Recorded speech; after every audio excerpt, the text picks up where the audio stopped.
Hello students, કેમ છો બધા? અવાજ બરાબર આવે છે? ઓકે સ્ટુડન્ટ્સ, તો આજે આપણે જે ક્રેશ કોર્સ ચાલુ કરી રહ્યા છીએ અને પહેલો જ આપણો લેક્ચર છે કેમિસ્ટ્રી સબ્જેક્ટ. ઓકે, ખૂબ સરસ ગાઈઝ.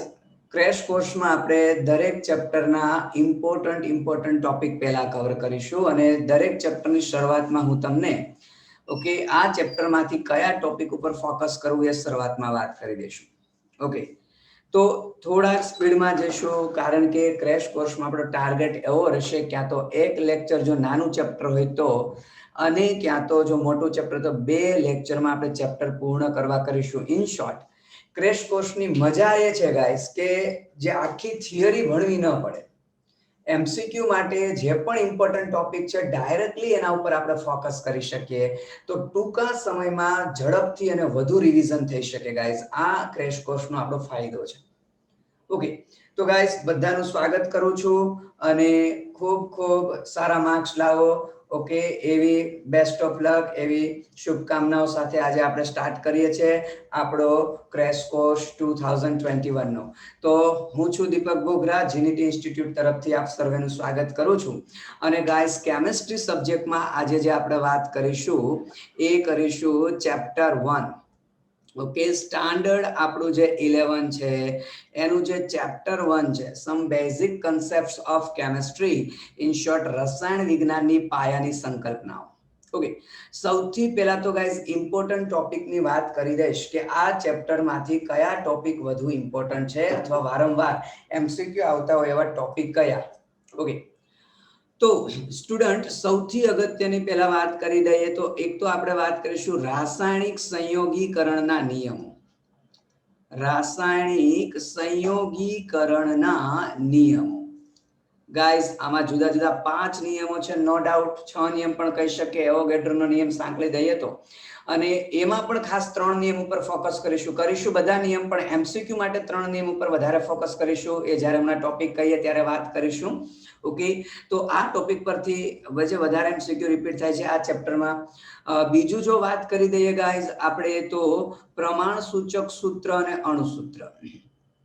તો પ્રમાણ સૂચક સૂત્ર અને અણુ સૂત્ર રિલેટેડ પણ ગાઈઝ નીટના પેપરમાં, હવે તમે રેગ્યુલર મેથડમાં આ પ્રકારના મોટા દાખલાઓ ભણેલા હોય છો, પરંતુ એકચ્યુઅલી નીટના પેપરમાં તમને એવી નાની એવી કેલ્ક્યુલેશન આ પ્રકારના એમસીક્યુમાં આપે છે. ઓકે, નેક્સ્ટ સૌથી અગત્યનું આપણે કહી દઈએ ગાઈસ તો તત્વ યોગ મિતિ અને સાંદ્રતા. ગાઈસ, તો હું તો એમ કહી શકું, ભલે મેં આ ચેપ્ટરમાંથી 3 ટોપિક તમને કીધા, પણ એમાં પણ જો હજી મારે શોર્ટ આઉટ કરવું હોય તો ત્રીજો ટોપિક આપણો તત્વ યોગ મિતિ અને સાંદ્રતા. ગાઈસ, તમે જેટલા પણ કદાચ જૂના પેપર કે જુદી એક્ઝામના પેપર તમે જોવો તો મોસ્ટલી આ ચેપ્ટરમાંથી સાંદ્રતા રિલેટેડ એમસીક્યુ, તત્વ યોગ મિતિ રિલેટેડ એમસીક્યુ બહુ બધી વાર રિપીટ થયેલા છે. તો આ 3 ટોપિક ઉપર ખાસ ફોકસ કરીશું ગાઈસ. ઓકે, તો ચેપ્ટર સ્ટાર્ટ કરી દઈએ ગાઈસ. ચાલો, સૌથી પહેલા આપણે વાત કરી દઈએ છીએ ભાઈ દ્રવ્યની અવસ્થાઓ. જે અગત્યના બહુ ટોપિક નથી, એના ઉપર થોડુંક સ્પીડમાં જઈશું ગાઈસ. જેમ કે દ્રવ્યની અવસ્થા, તો પહેલી વસ્તુ તો દ્રવ્ય બધાને ખબર છે કે એવો કોઈ મટીરિયલ, એવો કોઈ પદાર્થ કે જેને પોતાનું શું હોય ભાઈ, ચોક્કસ દળ હોય છે, જે પોતે શું કરે છે, જગ્યા રોકે છે, અને આપણે દળ કહીએ છીએ. ઓકે, સોરી, દ્રવ્ય કહીએ છીએ. ક્લિયર? દ્રવ્યની બેઝિકલી અવસ્થા કહી દઈએ તો ઘન અવસ્થા કહીએ છીએ આપણે, પ્રવાહી અવસ્થા પણ કહીએ છીએ, વાયુ અવસ્થા. બેઝિક મૂળભૂત આ 3 અવસ્થા છે. નો ડાઉટ બીજી 2 અવસ્થામાં આપણે પ્લાઝ્મા અને બોઝ-આઇન્સ્ટાઇન કન્ડેન્સાઇટ પણ કહીએ છીએ. ક્લિયર? તો ઘન અવસ્થામાં શોર્ટ એન્ડ સિમ્પલ કે ભાઈ ઓકે, આંતર આણ્વીય આકર્ષણ બળ કેવું હોય ગાઈસ, વધારે હોય. ઓકે, એટલે ચોક્કસ આકાર હોય એવું તમને પણ આવડે, એવું કઈ રિવિઝન કરવાની જરૂર નથી. ખાલી આકર્ષણ બળનો ટોપિક દિમાગમાં રાખીશું, જે ભવિષ્યમાં આપને કામ લાગવાનો છે. પ્રવાહીમાં શું હશે ભાઈ, આકર્ષણ બળની સાપેક્ષે વાત કરીએ તો ઘનમાં ઘટક કણો વચ્ચે આકર્ષણ બળ સૌથી વધારે હશે. પ્રવાહીમાં ઘન કરતા ઓછું પણ વાયુ કરતા વધારે હશે, અને વાયુમાં સૌથી ઓછું હશે ગાઈસ. ક્લિયર? તો આ એક સૌથી પહેલા દ્રવ્યની અવસ્થાઓ રિલેટેડ આપણે વાત કરી દીધેલી છે ગાઈસ. આ ઉપરાંત જો દ્રવ્યનું વર્ગીકરણ રાસાયણિક રીતે કરવું હોય તો આ આપણે શું કહી દઈએ છીએ ગાઈસ, આકર્ષણ બળને આધારે વર્ગીકરણ અથવા ભૌતિક અવસ્થાઓને આધારે વર્ગીકરણ કીધેલું છે. તો ભૌતિક અવસ્થાને આધારે વર્ગીકરણ કરીએ છીએ ગાઈસ. જો ગાઈસ રાસાયણિક દ્રષ્ટિએ વાત કરીએ, રાસાયણિક ગુણધર્મોને લીધે વાત કરીએ, ગુણધર્મોને આધારે વર્ગીકરણ, તો એમાં ઓલ ઓવર આપણે એક કહી દઈએ છીએ તત્વ.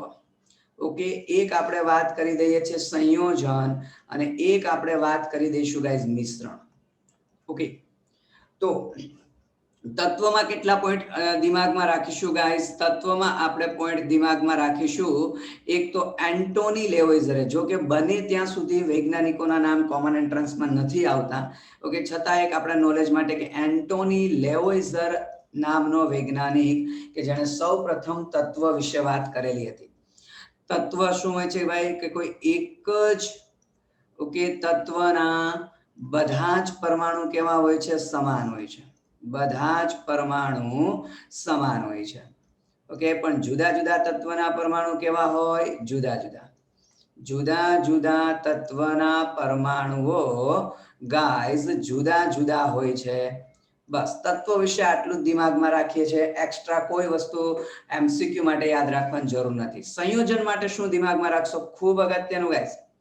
ઓકે, સંયોજન આપણે બધાને ખ્યાલ છે કે બે કે તેથી વધારે તત્વો એકબીજા સાથે જ્યારે સંયોજાય, બે કે તેથી વધારે તત્વો એકબીજા સાથે સંયોજાય અને નવું જે દ્રવ્ય બનાવે તેને આપણે શું કહીએ છીએ? સંયોજાઈને બનતું જે નવું દ્રવ્ય છે એને આપણે સંયોજન કહે છે. પણ ઇમ્પોર્ટન્ટ વસ્તુ એ છે, જો કામ લાગે એમસીક્યુ માટે, તો કે ભાઈ સંયોજન બનતી વખતે તત્વોના ગુણધર્મો શું થાય છે? બદલાઈ જાય છે. યસ, ગુણધર્મો બદલાઈ જાય છે. ઇન શોર્ટ, સંયોજનમાંનું તત્વ પોતાના મૂળભૂત ગુણધર્મો ગુમાવી બેસે અને નવા જ ગુણધર્મ પ્રાપ્ત કરે છે.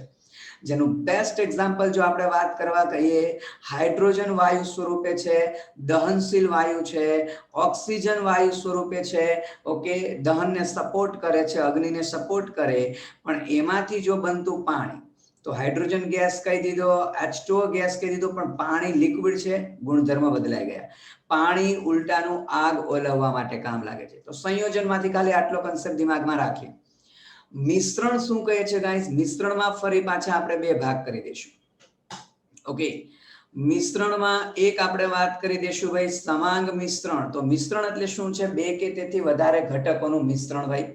ઓકે, તો એક આપણે વાત કરી દઈશું સમાંગ મિશ્રણ, જેને ઇંગ્લિશમાં આપણે હોમોજીનિયસ મિક્સચર કહીએ છીએ. એક આપણે કહીએ છીએ ગાઈસ વિસમાંગ મિશ્રણ, જેને આપણે કહીએ છીએ હેટરોજીનિયસ મિક્સચર. ચાલો, સમાંગ મિશ્રણમાં કયા પોઈન્ટ યાદ રાખીશું? તો કે સમાંગ મિશ્રણમાં ખાલી એવું દિમાગમાં રાખીશું કે ભાઈ મિશ્રણમાંના બધા જ ઘટકો છે એ મિશ્રણમાંના ઘટકો સમગ્ર મિશ્રણમાં એક સમાન રીતે વહેંચાયેલા હોય. એક સમાન રીતે વહેંચાયેલા હોય છે ગાઈસ. ઓકે, બીજી વસ્તુ, ત્યાં કોઈ બાઉન્ડ્રી લાઈન મીન્સ કે ઘટકો વચ્ચે હદ રેખા હોતી નથી. જેમ કે ખાંડને પાણીમાં મિક્સ કરી દો તો ખાંડ ડિઝોલ્વ થયા પછી આપણને ખાંડ કે પાણી મીન્સ કે ખાંડને આપણે અલગ અલગ જોઈ શકતા નથી. જ્યારે વિસમાંગ મિશ્રણમાં શું કહી શકીએ ભાઈ? ઓકે, કે મિશ્રણમાંના ઘટકો છે એ મિશ્રણમાંના ઘટકો સમગ્ર મિશ્રણમાં એક સમાન રીતે હોતા નથી ગાઈસ.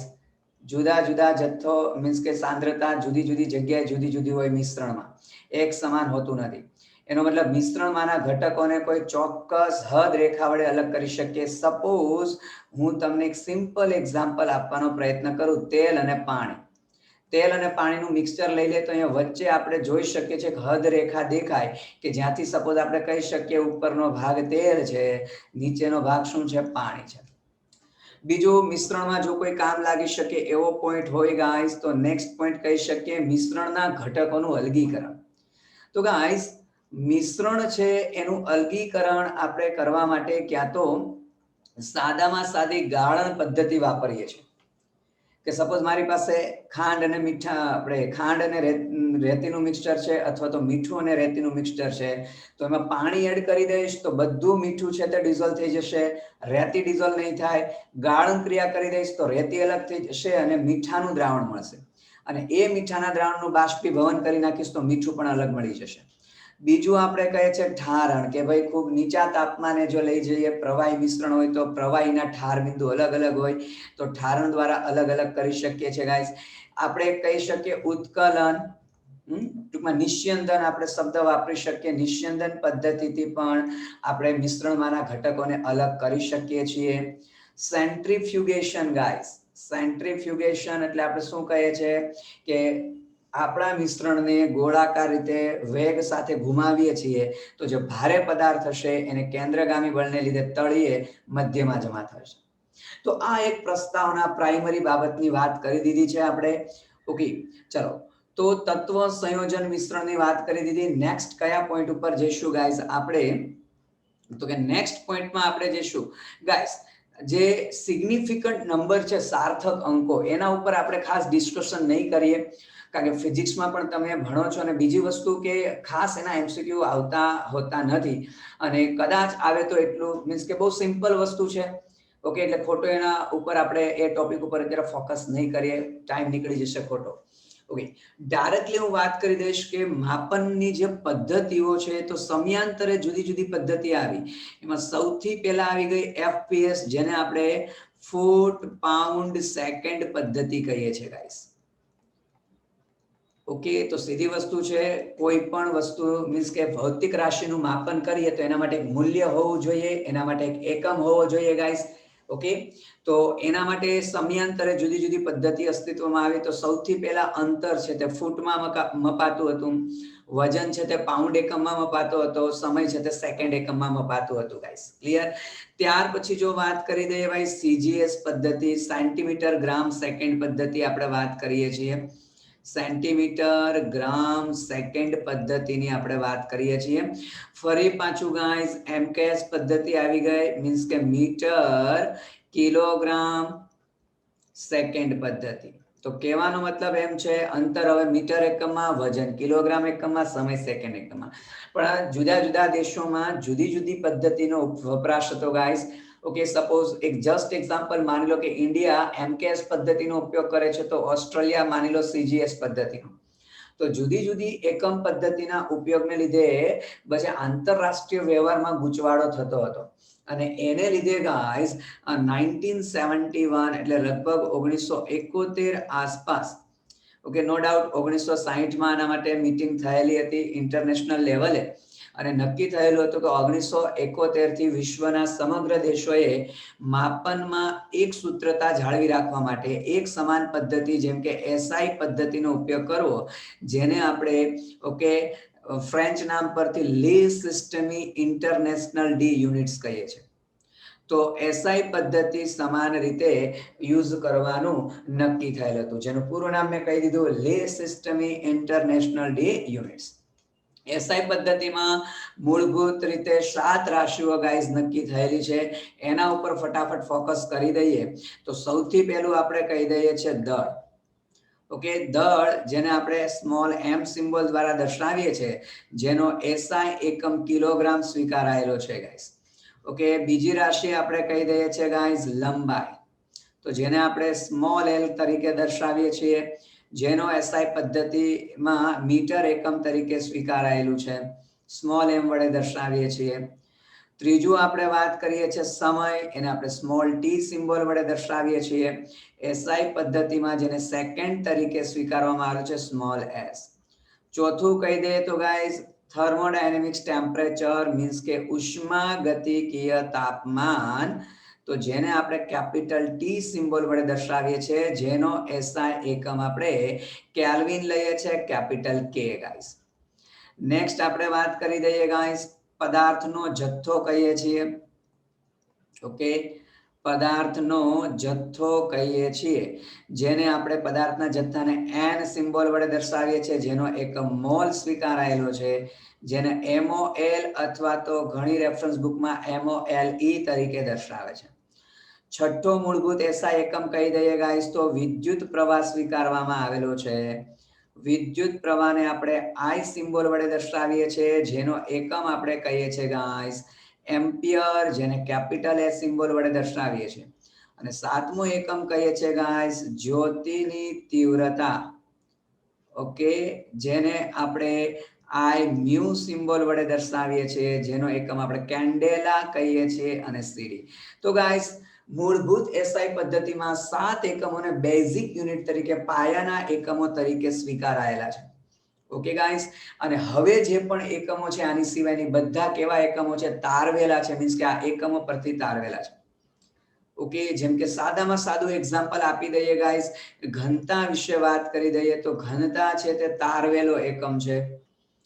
ઓકે, ઘનતા છે તે કયો એકમ છે ગાઈસ? તારવેલો, કારણ કે ઘનતા એટલે આપણને ખબર છે દળ ભાગ્યા કદ. તો ગાઈસ વેરી ઇમ્પોર્ટન્ટ એમસીક્યુ બને છે, સ્ટુડન્ટ્સ ભૂલ કરે છે. ઓકે, જો તમને ક્વેશ્ચનમાં ધ્યાન આપજો, એક શબ્દ બદલાય એમસીક્યુ બદલાય. શું ક્વેશ્ચન પૂછી શકે? ક્વેશ્ચન આવી રીતે પૂછી શકે કે ઘનતાનો મૂળભૂત એસઆઈ એકમ કયો? મૂળભૂત એસઆઈ એકમ કયો? એક ક્વેશ્ચન. ઓકે, અને એ જ ક્વેશ્ચનમાં કદાચ આવી રીતે પૂછે કે ઘનતાનો એસઆઈ એકમ કયો? ગાઈસ એમસીક્યુ સવાલ ડિફરન્સ છે, જોજો. એક મૂળભૂત શબ્દને લીધે એમસીક્યુ બદલાઈ જાય છે. ઘનતાનો મૂળભૂત એસઆઈ એકમ, એનો મારે જો આન્સર આપવો ગાઈસ તો આવે જ નહીં, એક પણ નહીં. ઓપ્શનમાં આવો કોઈ ઓપ્શન આપેલો હશે? એક પણ નહીં. ઘનતાને મૂળભૂત એસઆઈ એકમ નથી, કારણ કે મૂળભૂત રાશિ જે આપણે આ 7 રાશિઓ કીધેલી છે એમાં ઘનતાનો સમાવેશ થતો નથી ગાઈસ. ઓકે, આ મૂળભૂત 7 રાશિમાં ઘનતાનો એટલે મૂળભૂત એસઆઈ એકમ નથી ઘનતા. પણ ઘનતાનો સિમ્પલ એસઆઈ એકમ પૂછે તો કહી શકાય દળનો. કિલોગ્રામ એકમ છે, કદનો આપણે જનરલી શું લઈએ છીએ ભાઈ? મીટર ક્યુબ તરીકે લઈએ છીએ. ઓકે, તો ઘનતાનો એસઆઈ એકમ કિલોગ્રામ પર મીટર ક્યુબ કહી શકાય, પણ મૂળભૂત એસઆઈ એકમ છે નહીં, તો એનો ઉપજાવેલો એકમ છે. ઓકે, એવું નહીં, ઘનતા જે રાશિના એકમ ઉપજાવેલા છે બધામાં આવો શબ્દ પૂછી શકાય. ઓકે, સપોઝ બળનો એસઆઈ એકમ અને બળનો મૂળભૂત એસઆઈ એકમ, તો મૂળભૂત એસઆઈ એકમ છે નહીં. ટૂંકમાં મૂળભૂત એસઆઈ એકમમાં આપણે જે 7 રાશિઓ દર્શાવેલી છે એનો જ સમાવેશ થાય, બીજા કોઈનો સમાવેશ થશે નહીં ગાઈસ. ક્લિયર? જો કે કિલોગ્રામ, મીટર ક્યુબ બરાબર છે, લેબોરેટરીમાં જનરલી આપણે યુઝ નથી કરતા, નાના એકમો યુઝ કરીએ છીએ. બીજું એક મારે તમને ફોકસ કરવું છે દળ. ઓકે, તો દળની વ્યાખ્યા આપણે શું કહીએ છીએ કે ભાઈ પદાર્થમાં રહેલા દ્રવ્યના જથ્થાને, પદાર્થમાં રહેલા દ્રવ્યના જથ્થાને આપણે દળ કહીએ છીએ. તો ફરી જોજો એમસીક્યુ કઈ રીતે ભૂલ થાય છે. તમને એવું પૂછે ઓકે કે દ્રવ્યના જથ્થાનો એસઆઈ એકમ શું? દ્રવ્યના જથ્થાનો એસઆઈ એકમ કયો ગાઈસ? અને એવું પૂછે પદાર્થના જથ્થાનો એસઆઈ એકમ કયો? બે અલગ અલગ ક્વેશ્ચન છે ગાઈસ. દ્રવ્યનો જથ્થો એટલે આપણું દળ થયું, અને એટલે હું દ્રવ્યના જથ્થાના એકમમાં લખી શકું ઓકે કિલોગ્રામ. પણ ગાઈસ હું પદાર્થના જથ્થાનો એકમ, તો પછી જો અહીંયા લખેલું છે 5મા નંબર ઉપર આપણી ભૌતિક રાશિ, તો મોલ જવાબ આવે. તો બહુ ઉતાવળ નહીં કરતા ગાઈસ, જે ભૂલ થશે વાસ, ભલે સિમ્પલ એમસીક્યુ છે પણ આવા નાના એમસીક્યુમાં ઘણીવાર સ્ટુડન્ટ્સ ભૂલ કરી બેસે છે. ક્લિયર? જો કે દ્રવ્યના પણ આપણે લેબોરેટરીમાં નાના એકમો યુઝ કરીએ છીએ, અને આપણે દળ માપવા માટે જનરલી લેબોરેટરીમાં એનાલિટિકલ વેઇંગ બેલેન્સ એટલે વૈશ્લેષિક વજન કાંટો યુઝ કરીએ છીએ. ક્લિયર? ઓકે, આ જ રીતે ગાઈસ કદમાં વધારે ફોકસ નથી કરવું. ઓકે, એનો મૂળભૂત એકમ એસઆઈ એકમ નથી, પણ એકમ તારવી શકાય મીટર ક્યુબ. પણ કદમાં તમને રિલેશન આવડવું જોઈએ. 1 લીટર એટલે નો ડાઉટ 1000 મિલીલીટર, એટલે અલ્ટિમેટલી 1000 સેન્ટીમીટર ક્યુબ ગાઈસ. શું કામ? કારણ કે આ બહુ કામ લાગશે સાંદ્રતાના એકમોમાં. 1 મિલીલીટર એટલે 1 સેન્ટીમીટર ક્યુબ. અલ્ટિમેટલી જો મીટર ક્યુબમાં કહે તો 10⁻³ મીટર ક્યુબ તારવી શકાય છે guys, no doubt. Okay, ultimately 1 decimetre cube. Okay, તો કદનો આ રિલેશન તમારા દિમાગમાં પરફેક્ટલી રહેવો જોઈએ ગાઈસ. કદનો રિલેશન પરફેક્ટલી રહેવો જોઈએ. તાપમાનની વાત કરી દઈએ તો બસ તાપમાનમાં જો ખાસ કહી દઈએ ગાઈસ તો તમને okay degree Fahrenheit is equal two 9/5 degree Celsius plus 32. તો ક્વેશ્ચન પૂછાઈ ગયા છે કે કયા તાપમાને degree Fahrenheit is equal two degree Celsius થાય. આ બધા એમસીક્યુ છે ગાઈસ. તો ગાઈસ ઓકે -40 ડિગ્રી સેલ્સિયસ તાપમાન is equal two -40 degree Fahrenheit. ઉપરના સૂત્રમાં કિંમત મૂકવી તો મૂકી જો સેલ્સિયસ -40 રહેશે તો ફેરનહીટ પણ -40 જ આવશે. તો ઘણીવાર આમાં સિમ્પલ ક્વેશ્ચન પૂછાઈ ગયા છે. સપોઝ તમને પૂછે કે બેન્ઝીનનું ઉત્કલન બિંદુ ઓકે 78 ડિગ્રી સેલ્સિયસ છે તો તે ફેરનહીટ એકમમાં કેટલું, કેલ્વિન એકમમાં કેટલું આવી રીતે પૂછાઈ શકે. તો કેલ્વિન અને સેલ્સિયસમાં આપણે રાઉન્ડ અબાઉટ 273 લઈએ છીએ તો 273.15 કહીએ. તો આવી રીતના ક્વેશ્ચન આવી જાય છે. ક્લિયર? ઓકે ગાઈઝ, હજુ એક સાદા એમસીક્યુ ની જો આપણે વાત કરી દઈએ પછી આપણે રાસાયણિક સંયોગીકરણના નિયમ પર જઈશું કે જે પૂર્વગો તમે લખતા હતા એ તમને આવડવા જોઈએ. કે સપોઝ તમને ક્વેશ્ચન પૂછે 1 કિલોગ્રામ ઇઝ ઇક્વલ ટુ ખાલી જગ્યા મેગાગ્રામ. સર હા બોલો સર, તમે આ બીજી સ્લાઇડ કરી કે પેલું ક્લિયર કરી દીધું? ઓકે મેં ક્લિયર કર્યું પહેલા. અરે કઈ નહીં સર, સ્ક્રીનશોટ લેવાનો હતો તે તમને ખબર નહીં. ઓકે નહીં એનો રેકોર્ડેડ વિડીયો મળી જશે પહેલા. બરોબર? Okay okay sir, thank you. Okay હા. તો દરેક સ્લાઇડ પૂરી થશે મીન્સ કે બરાબર પછી હું શું કરીશ ક્લિયર કરી દઈશ. ઓકે એટલે જો ચાલો 1 કિલોગ્રામ ઇઝ ઇક્વલ ટુ કેટલા મેગાગ્રામ. આ કેપિટલ એમ છે ગાઈસ.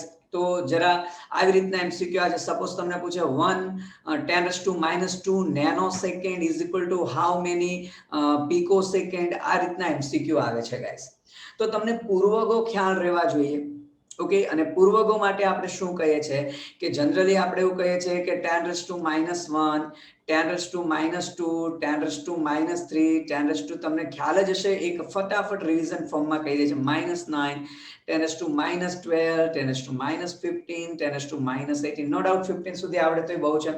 તો આને આપણે બધાને ખ્યાલ છે ડેસી કહીએ છીએ, સેન્ટી કહીએ છીએ, મિલી કહીએ છીએ, માઇક્રો કહીએ છીએ, નેનો કહીએ છીએ, પીકો કહીએ છીએ, ઓકે ફેમ્ટો કહીએ છીએ અને એટો કહીએ છીએ. ઓકે એની સિમ્બોલ પણ ઓકે આપણે ડીસી બરાબર ખ્યાલ છે તો હું ખોટો સમય ન બગાડું.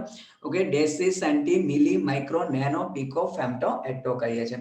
એ જ રીતે જો ગાઈસ પોઝિટિવમાં કહીએ 10⁻1 કહી દે છે, 10⁻2 કહીએ છે, 10⁻3 10⁻6 10⁻9 10⁻12 10⁻15 10⁻18. તો આને આપણે શું કહીએ છીએ ડેકા કહીએ છીએ ગાઈસ. આને આપણે હેક્ટો કહીએ છીએ. ઓકે આને આપણે કિલો કહીએ છીએ, આને મેગા કહીએ છીએ, ગીગા, ટેરા, પીટા અને એક્સા કહીએ છીએ ગાઈસ. જનરલી ઓકે સિમ્બોલમાં આ જે માઇનસ ઘાત વાળા છે એને સ્મોલ સિમ્બોલ વડે નોટેશન કરીએ છીએ. અહીંયા ડેકામાં ડીએ કરીએ છીએ, હેક્ટોમાં એચ. બાકી અહીંયા બધા કેપિટલ કહીએ છીએ kilo, mega, giga, tera, peta, exa. એ રીતે ટેરા, પીટા, એક્સા. અને અહીંયા શું કહે છે centi, milli, micro, nano, pico, femto, atto. તો અહીંયા સ્મોલ સિમ્બોલ આપી છે. તો આ પીકો સેકન્ડ છે. તો કઈ રીતે સોલ્વ કરશો કે સપોઝ મેં તમારી સામે એક પહેલો ક્વેશ્ચન, બે ક્વેશ્ચન લખેલા છે અને સોલ્વ કરવાનો પ્રયત્ન કરીએ. તો 1 કિલોગ્રામ તમને કીધું છે તો પહેલી વસ્તુ કિલોગ્રામ એટલે 10⁻³ is equal to how many megagram. તો મેગા તમે જોઈ શકો છો 10⁻6 છે. ઓકે તો અહીંયા આપણે 10⁻6 કહીએ છીએ. તો ડિફરન્સ કેટલાનો છે ગાઈસ? ઘાત જો તો 10⁻³ ઘાતનો ડિફરન્સ છે. તો 10⁻³ સિમ્પલ લખે ગાઈસ. આ એટલા માટે એકદમ સિમ્પલ ભાષા કહું છું. ઘણા સ્ટુડન્ટ બહુ સિમ્પલ વસ્તુ છે પણ આમાં કન્ફ્યુઝ થાય છે. હવે કિલો અને મેગા, તો કિલો આપણને ખબર છે મેગા કરતા નાનો યુનિટ કહેવાય. તો નાના યુનિટમાંથી જ્યારે મોટા યુનિટમાં જાઓ એટલે ઘાત હંમેશા માઇનસ આવે. ક્લિયર? સેમ ટુ સેમ જો બીજા ક્વેશ્ચનની વાત કરી દઈએ 10⁻² નેનો સેકન્ડ તમને કીધેલું છે is equal to how many pico second. તો ફરી 10⁻² તો આપણી પાસે છે જ તે ઇન્ટુ ચલો નેનો એટલે 10⁻⁻9 અને પીકો એટલે તમે જોઈ શકો છો 10⁻⁻12. તો ફરી જો ગાઈઝ ડિફરન્સ કેટલાનો થયો 10⁻³ નો, અહીંયા 10⁻³ પણ ચેક કરીશું નેનો સેકન્ડ અને પીકો સેકન્ડ. તો નેનો સેકન્ડ કરતા પીકો સેકન્ડ નાનો એકમ છે, એનો મતલબ નેનો એકમ મોટો કહેવાય. ઓકે, 10⁹ મોટી છે. તો મોટા એકમમાંથી નાના એકમમાં જાઓ છો તો ઘાત પ્લસ આવે, તો ફાઇનલ આન્સર શું થઈ જશે 10. ઓકે, અહીંયા -2 છે, અહીંયા +3, તો ખાલી 10 જવાબ આવશે. ઓકે, સપોઝ એક લાસ્ટ એક્ઝામ્પલ આના ઉપર આપી દો, પછી આગળના ટોપિક પર જઈએ. તમને સપોઝ પૂછેલું હોય કે 1 microlitre is equal to how many, suppose પૂછેલું હોય ગીગાલીટર. ચાલો, okay, 1 microlitre is equal to how many gigalitre. No doubt આ કેપિટલ એલ સંજ્ઞા હોય લીટરમાં. તો સીધી વસ્તુ છે, 1 નું તો 1 છે જ, પણ માઇક્રો એટલે 10⁻⁻6 કહીએ છીએ, ગીગા એટલે 10⁻⁹ કહીએ છીએ. તો ગાઈસ ડિફરન્સ કેટલો છે? 15 નો છે. જોજો ગાઈસ, અહીંયા +9 છે, અહીંયા -6 છે. ડિફરન્સ 15 નો થશે. સંખ્યા રેખા એવું હોય તો સંખ્યા રેખા દોરી લો એટલે ખ્યાલ આવી જશે. ઓકે, -1 છે, -2 છે, -3 છે, -4 છે, -5 અને અહીંયા -6 છે. અને એવી રીતે 1 2 3 4 5 6 7 8 અને 9. તો તમે કાઉન્ટ કરી શકો છો. ઓકે, ટોટલ 15 નો ડિફરન્સ છે.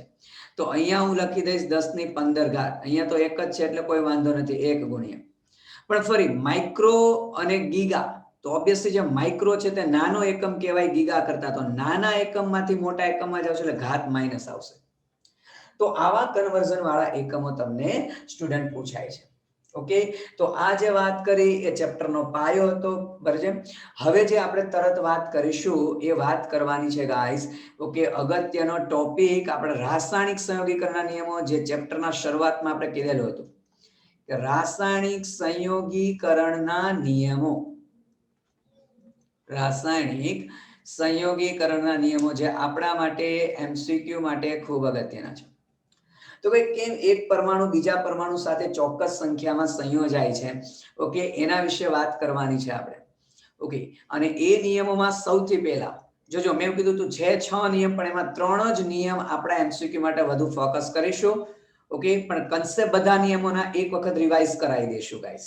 ઓકે, તો પહેલો આપણે કહીએ છીએ ગાઈસ દ્રવ્ય સંચયનો નિયમ. દ્રવ્ય સંચયનો નિયમ, લો ઓફ માસ એક્શન. ચાલો, આ નિયમમાં કેટલા પોઈન્ટ દિમાગમાં રાખીશું, કેટલા પોઈન્ટ દિમાગમાં ફિટ કરીશું એના વિશે વાત કરીએ. તો પહેલો પોઈન્ટ આ ફિટ કરીશું ફરીથી. ઓકે, એન્ટોની લેવોઇઝરે આ નિયમ રજૂ કરેલો હતો. એન્ટોની લેવોઇઝરે. બીજો કઈ પ્રક્રિયાઓના સ્ટડી પરથી? દહન પ્રક્રિયાઓની સ્ટડી પરથી આ નિયમ રજૂ કરેલો હતો. દહન પ્રક્રિયાઓના અભ્યાસ પરથી. ઓકે, આ નિયમનું બેઝિક મૂળ વિધાન શું છે? તો કે ભાઈ દ્રવ્યનું સર્જન કે વિનાશ શક્ય નથી. ઓકે, દ્રવ્યનું સર્જન. ઓકે ગાઈસ, તો 10 મિનિટ પછી આપણે કન્ટિન્યુ આ જ લિંક ઉપર કન્ટિન્યુ થશું. ઓકે, થોડુંક ફ્રેશ થઈ જજો. 10 મિનિટ એટલે અત્યારે કન્ટિન્યુ છે, જો લેક્ચર ઓટોમેટિક બંધ થઈ જાય તો 10 મિનિટ પછી આ જ લિંક ઉપર પાછા તમે જોઈન્ટ થશો, આપણે કન્ટિન્યુ થશું. ઓકે, તો દ્રવ્યનું સર્જન કે વિનાશ શક્ય નથી. ઇન શોર્ટ, દ્રવ્ય એક અવસ્થામાંથી બીજી અવસ્થામાં રૂપાંતરણ થઈ શકે. તમે ઉર્જા સંચયનો નિયમ ભણેલા હોય. વાસ્તવમાં ઉર્જા સંચયના નિયમ પરથી આ નિયમ નથી આવ્યો, આ નિયમ પરથી ઉર્જા સંચયનો નિયમ આવેલો છે. મીન્સ કે આ નિયમની જ્યારે શોધ થઈ એની પછી આના પાયા ઉપર ઘણી રિસર્ચ થઈ ચૂકેલી છે. તો આ નિયમ અનુસાર એવું કહી શકાય કે રાસાયણિક પ્રક્રિયામાં જે પ્રક્રિયકોનું કુલ દળ છે, એ પ્રક્રિયકોનું કુલ દળ હંમેશા નિપજોના કુલ દળ જેટલું જ હોય. બસ, તો આ નિયમમાં આપણે ફોકસ આટલા પોઈન્ટ પર કરશું. ખાસ બીજું, યસ, જો કોઈ ગણતરી વાળો એમસીક્યુ આવી જાય, ઓકે, ન્યુમેરિકલ બેઝનો કોઈ એમસીક્યુ આવી જાય તો સિમ્પલ જે મેં લાસ્ટ પોઈન્ટ લખેલો છે એ ફોકસ કરવાનો કે પ્રક્રિયકોનું કુલ વજન ગણી લેવાનું, નિપજોનું કુલ વજન ગણી લેવાનું. જો વજન ફિક્સ બે બાજુ થઈ જતું હોય તો એ પછી આપણે દ્રવ્ય સંચયનો નિયમ હોય, પણ આવવાના ચાન્સીસ ઓછા છે. જો ગાઈસ, હું જે ઓછા ચાન્સીસ કહું છું નહીં જ આવે એવું જરૂરી નથી, આવી શકે. પણ સીધી વસ્તુ છે, જે મેઇન ઇમ્પોર્ટન્ટ ટોપિક કીધા છે એમાં વધારે ભાર મૂકજો. તમે જૂના પેપર જોશો તો એ ખ્યાલ આવી જશે. એટલે ઓછું ઇમ્પોર્ટન્ટ છે એવું જો કહીએ તો એને સ્કીપ નથી કરવાનું, એને અવગણી નથી નાખવાનું, ગાઈસ, એને રિવિઝન તો કરી જ લેશું. ઓકે, પણ માનો લાસ્ટ ટાઈમ ઉપર જ્યારે તમારી પાસે ટૂંકો સમય છે, નીટની એક્ઝામ છે, આગળના 2 દિવસ રહ્યા છે, ત્રણેય સબ્જેક્ટ આખા રિવિઝન કરવા છે, તો ખાસ કરીને જે ઇમ્પોર્ટન્ટ ટોપિક છે એના ઉપર વધારે પહેલા ફોકસ કરાય રિવિઝનમાં. ચાલો, સેકન્ડ લો આપણે વાત કરી દઈએ છીએ ગાઈસ, ડાલ્ટનનો નિયમ. ડાલ્ટનનો પરમાણ્વીય સિદ્ધાંત આપણે કહીએ છીએ ગાઈસ. ડાલ્ટનનો પરમાણ્વીય સિદ્ધાંત.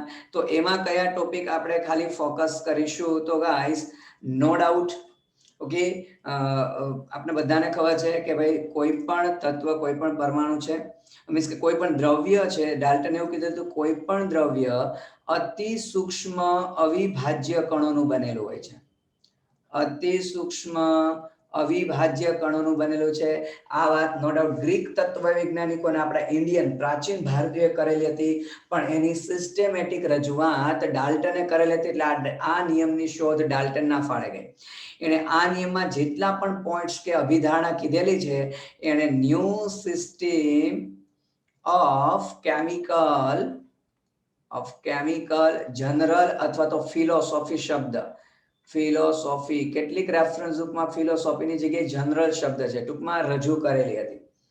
ઓકે, અને એના મત અનુસાર કહી દે શોર્ટ એન્ડ સિમ્પલ કે કોઈ પણ એક જ તત્વના બધા જ પરમાણુ સમાન હોય. બધા જ પરમાણુ છે એના ગુણધર્મો, ચાહે વજનની દ્રષ્ટિએ કહીએ કે ગુણધર્મની દ્રષ્ટિએ કહીએ, કેવા હોય છે ગાઈસ?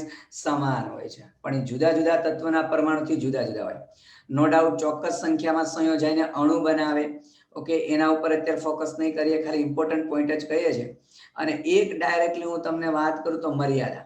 જો કે ડાલ્ટને પણ એને અભિધારણામાં વાત કરેલી હતી કે દ્રવ્ય રાસાયણિક પ્રક્રિયા દરમિયાન દ્રવ્ય વચ્ચે પોતાનું સ્થાન બદલી શકે, મીન્સ કે દ્રવ્ય છે એની ફેર ગોઠવણી થઈ શકે, પણ દ્રવ્ય છે ઓકે એનું સર્જન કે વિનાશ થાય નહીં. એ વસ્તુ ડાલ્ટને પણ પોતાના સિદ્ધાંતની અભિધારણામાં જણાવેલી હતી. ક્લિયર? જો ગાઈસ, મર્યાદા આપણા એમસીક્યુ માટે અગત્યની બને. મર્યાદા એ છે કે એના મત અનુસાર અંતિમ અવિભાજ્ય કોણ છે? પરમાણુ. તો અંતિમ અવિભાજ્ય એ એટોમિયો પરથી વર્ડ આવેલો છે, ગ્રીક વર્ડ આપને ખબર છે, એના પરથી એટમ નામ આપેલું છે. ક્લિયર?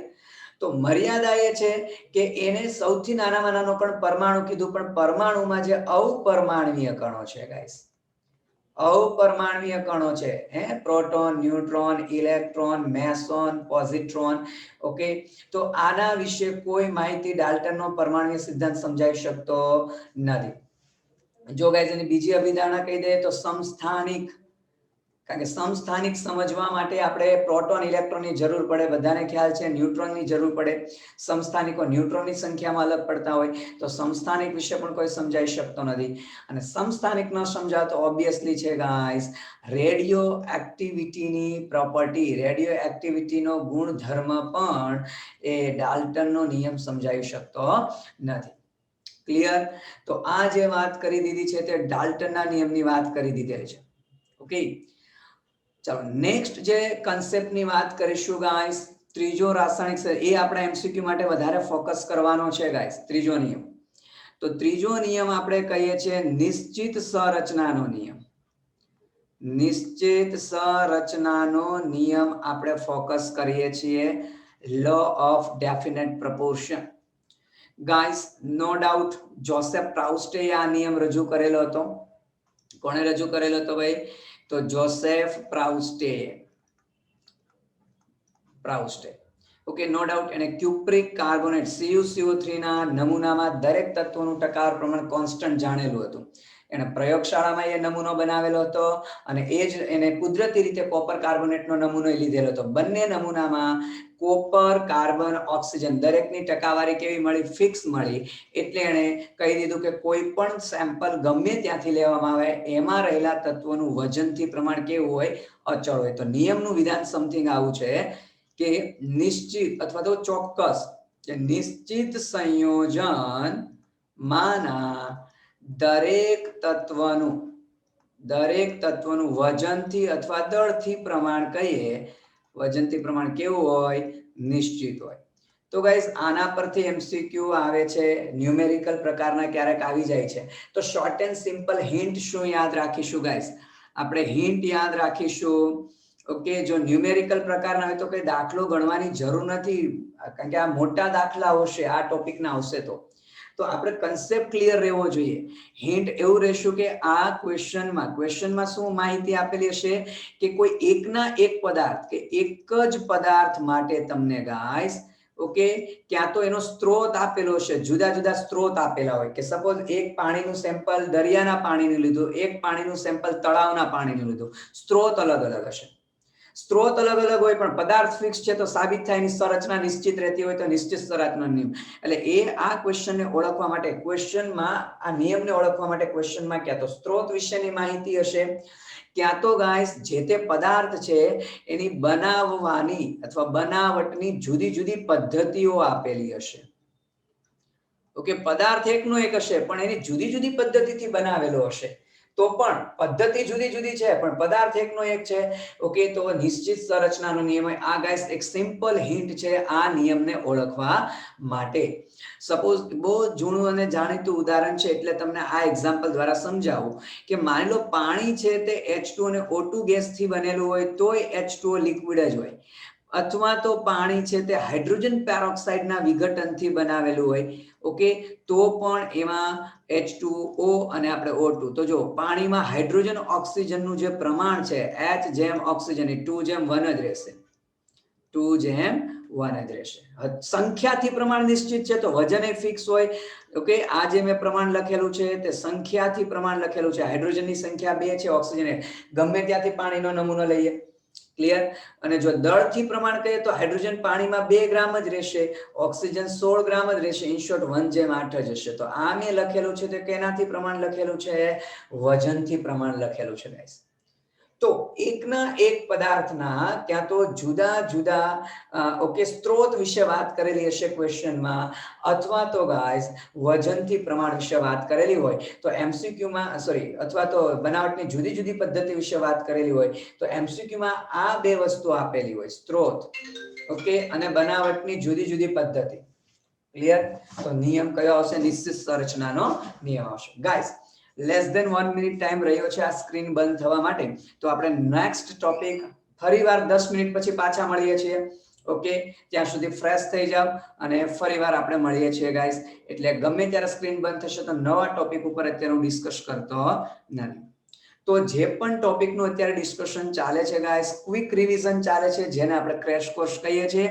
અને આજનો આ ટોપિક થઈ જાય તો આજ આ પહેલા ચેપ્ટરના બધા એમસીક્યુ તમારી પાસે જે તે સાહિત્ય હોય એમાંથી સોલ્વ થઈ જવા જોઈએ, તો જ પ્રેક્ટિસ થશે. આજનું કામ કાલ ઉપર નહીં છોડતા, નહીતર બાકી રહી જશે. દરરોજનું કામ દરરોજ કરજો તો સક્સેસ જરૂર મળશે. ઓકે ગાઈસ, તો બજે આ ટોપિકનું પરફેક્ટલી રિવિઝન કરો અને નેક્સ્ટ સ્લાઇડમાં કન્ટિન્યુ પાછા આપણે મળીએ છીએ. ઓકે, તો કન્ટિન્યુ કરીએ છીએ સ્ટુડન્ટ્સ. આપણે જે ચોથા નિયમ ઉપર વાત કરવાની છે અને ચોથો નિયમ છે એ પણ આપણા એમસીક્યુ માટે ખૂબ અગત્યનો. તો જે 3 નિયમ કીધા હતા અગત્યના 6 માંથી ત્રીજો, ચોથો અને પાંચમો.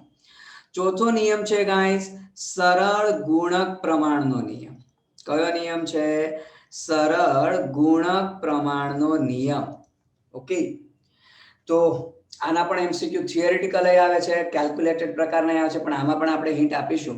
તો એ પહેલા આપણે વિધાન લખીએ છીએ કે શું કહે છે આ નિયમ. આ નિયમ એવું કહે છે કે જો બે તત્વો એકબીજા સાથે સંયોજાઈને બે કે તેથી વધારે સંયોજનો બનાવે, બે કે તેથી વધારે સંયોજનો બનાવે તો તેમાંના એક તત્વના નિશ્ચિત વજન સાથે જોડાતા અથવા તો સંયોજાતા બીજા નિશ્ચિત વજન સાથે જોડાતા બીજા તત્વના વજનનું પ્રમાણ આપણે સાદી નાની પૂર્ણાંક સંખ્યાથી આપીએ છીએ. સાદી નાની પૂર્ણાંક સંખ્યા વડે આપીએ છીએ અથવા તો આપી શકાય છે. આ નિયમનું વિધાન છે. ઓકે ગાઈસ, તો નિયમના વિધાન કરતા એના એક્ઝામ્પલ કામના છે, કારણ કે એમસીક્યુ માટે એક્ઝામ્પલ જ આવવાના છે. ઓકે, તો આપણે જો વિધાન એક્ઝામ્પલ આપવાનો પ્રયત્ન કરીએ ગાઈસ, તો આ કેવા એવું માંગે છે, ટૂંકમાં પહેલા એવું લાગે તો આપણે હિન્ટ કહી દઈએ. અને હિન્ટ એવી છે કે બે તત્વો અને બે સંયોજન. બાય ચાન્સ બે કરતા વધારે પણ સંયોજન આવી શકે, પણ દરેક સંયોજનમાં તત્વ બે જ રહેવા જોઈએ, ત્રીજું તત્વ આવવાનું છે. તો આ એની હિન્ટ છે, બે તત્વો બે સંયોજન. સપોઝ હું તમને એવું કહું કે N2O એન્ડ NO, તો તમે જો પહેલામાં નાઇટ્રોજન ઓક્સિજન જ છે, બીજામાં નાઇટ્રોજન ઓક્સિજન જ છે, અને બંનેમાં ઓક્સિજનનું વજન ફિક્સ છે 16 ગ્રામ, પહેલામાં 16 ગ્રામ, બીજામાં 16 ગ્રામ. પણ નાઇટ્રોજન જો, નાઇટ્રોજનનો પરમાણુ ભાર 14, તો પહેલામાં 28 ગ્રામ નાઇટ્રોજન છે, બીજામાં 14 છે, તો નાઇટ્રોજનનું પ્રમાણ 2:1 વડે દર્શાવી શકાય ગાઈસ. ક્લિયર? તો ઘણા એક્ઝામ્પલ બનાવી શકાય. Suppose carbon monoxide, carbon dioxide, પાણી, H2O2, N2O3, N2O4, N2O5, ઘણા બધા બનાવી શકાય, SO2, SO3. તો તમે જો દરેકમાં બે તત્વ બે સંયોજન. અહીંયા નાઇટ્રોજનના ઓક્સાઇડમાં મેં ઓકે 3 સંયોજન બતાવ્યા છે, પણ જો તત્વ તો બે છે. ક્લિયર? તો બે તત્વ બે સંયોજન, સેમ ટુ સેમ ગાઈસ. જો ન્યુમેરિકલ પ્રકારનો એમસીક્યુ હોય આનો, તો એમાં પણ એ જ જોવાનું કે તમને બે સંયોજન બનાવતા દેખાડેલા હશે, અથવા રકમ ઉપરથી એવો આઈડિયા તમને આવશે કે બે સંયોજન, પણ બે સંયોજનમાં નાઇટ્રોજન ઓક્સિજન એટલે કે જે તત્વો હશે એ જ હશે, બેમાં તત્વો સમાન હશે. ઓકે, તો જો રકમમાં ચાહે ગણતરી વાળો એમસીક્યુ હોય કે થિયરિટિકલ એમસીક્યુ હોય, બે તત્વ બે સંયોજનનો કન્સેપ્ટ દેખાય તો એ સરળ ગુણક પ્રમાણનો જ નિયમ હોય ગાઈસ. નેક્સ્ટ આપણે વાત કરવાની છે ગાઈસ પાંચમો નિયમ, જેને આપણે સંયોજિત ભારનો નિયમ કહીએ છીએ. સંયોજિત ભારનો નિયમ, અથવા જેને આપણે વ્યસ્ત પ્રમાણનો નિયમ કહીએ છીએ. શું કહે છે ગાઈસ? વ્યસ્ત પ્રમાણનો નિયમ. તો guys same to same. Okay, આના વિધાન કરતા તમને ડાયરેક્ટ કન્સેપ્ટ ખબર રહેવી જોઈએ. આમાં આપણે હિન્ટ શું આપીશું? હું ડાયરેક્ટ હિન્ટ જ આપીશ આમાં ગાઈસ. તો 3 તત્વો 3 સંયોજન, 3 તત્વો 3 સંયોજનની હિન્ટ આપીશું ગાઈસ. ઉપર બે તત્વો બે સંયોજન હતા, અહીંયા 3 તત્વો 3 સંયોજન. કઈ રીતે? હમણાં શીખીશું. ઓકે, હમણાં જ એક્ઝામ્પલ આપું છું.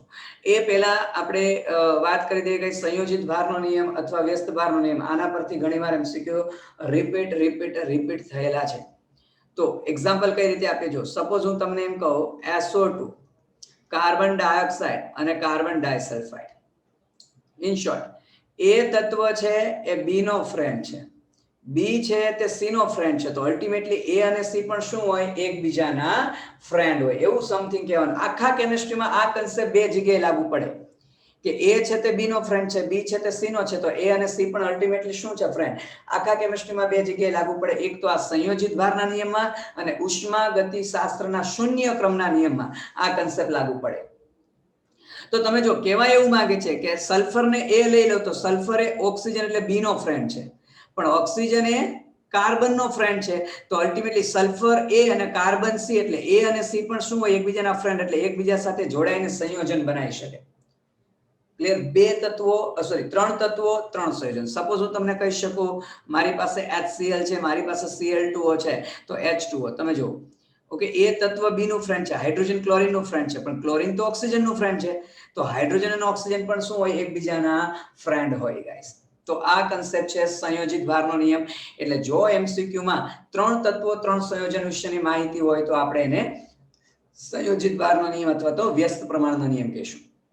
તો બસ 6 માંથી આપણે મેં અગાઉ કીધું તેમ ત્રીજો, ચોથો, પાંચમો એમસીક્યુ માટે વેરી ઇમ્પોર્ટન્ટ છે. છઠ્ઠો નિયમ આપણે છે એટલે કહીએ છીએ, બાકી ખાસ એવી અગત્યતા નથી એમસીક્યુ ની દ્રષ્ટિએ. તો આપણે કહીએ છીએ ગાઈસ ઓકે, એવોગેડ્રો ગેલ્યુસેક આપણે કહીશું. એવોગેડ્રો ગેલ્યુસેકનો અથવા તો ગેલ્યુસેકનો વાયુઓના સંયોજકતા કદનો નિયમ. ઓકે, સંયોજકતા કદનો નિયમ. જોજો ધ્યાન આપજો, આગળનો જે નિયમ હતો એ સંયોજિત ભાર હતો, અહીંયા આપણે સંયોજકતા કદ અથવા સંયોજિત કદનો નિયમ કહી શકીએ છીએ. શોર્ટ એન્ડ સિમ્પલ ગેલ્યુસેક એવું કીધું કે જ્યારે કે સમાન તાપમાન અને દબાણે જો કોઈ પ્રક્રિયા થતી હોય, સમાન તાપમાન અને દબાણે જ્યારે રાસાયણિક પ્રક્રિયા થતી હોય, પણ કોઈ એ રાસાયણિક પ્રક્રિયા કે જેમાં પ્રક્રિયકો પણ કઈ અવસ્થામાં હોય? વાયુ અવસ્થામાં હોય અને નિપજો પણ કઈ અવસ્થામાં હોય? વાયુ અવસ્થામાં. તો પ્રક્રિયક અને નિપજો એકબીજાના સાદા ગુણોત્તરમાં હોય છે. તો જેવી રીતે અહીંયા વજન સાદા ગુણોત્તરમાં 5મા નિયમમાં કીધું એમ અહીંયા કદ સાદા ગુણોત્તરમાં હોય છે. ઓકે, કે સમાન તાપમાન અને દબાણે થતી રાસાયણિક પ્રક્રિયા કે જેમાં વાયુરૂપ પ્રક્રિયકો અને નિપજો સંકળાયેલા હોય તેમાં પ્રક્રિયકો અને નિપજોનું જે કદ છે એ કદ, ખાસ કરીને આપણે કદ કહીએ છીએ, કદ સાદા ગુણોત્તરમાં હોય છે. સપોઝ સિમ્પલ એક્ઝામ્પલ આપી દઈએ, હેબર પ્રોસેસ, કે માની લો આપણી પાસે N2 ગેસ છે, આપણી પાસે 3H2 ગેસ છે અને આપણી પાસે 2 મોલ ઓફ NH3 ગેસ છે. તો સમાન તાપમાન દબાણે આમ જોવા જાવ તો આ 1 મોલ, આ 3 મોલ અને આ 2 મોલ છે ગાઈસ. તો એને આપણે કદના સંદર્ભમાં લઈ શકીએ. હું આને સપોઝ 1 લીટર કહી શકું, 3 લીટર કહી શકું, 2 લીટર. તો કદનો સાદો ગુણોત્તર 1:3 પ્રક્રિયકોનો છે, 2 કહી દઈએ. ક્લિયર? તો આ રીતે લખી શકાય. તો આ હતા સંયોજિત ભારના નિયમો ગાઈસ. હવે વાત કરીશું ફરી તત્વયોગમિતિ ઉપર આપણે વાત કરવાની છે ગાઈસ. તત્વયોગમિતિમાં હું એક જ ખાસ સમીકરણ કહીશ, તત્વયોગમિતિ.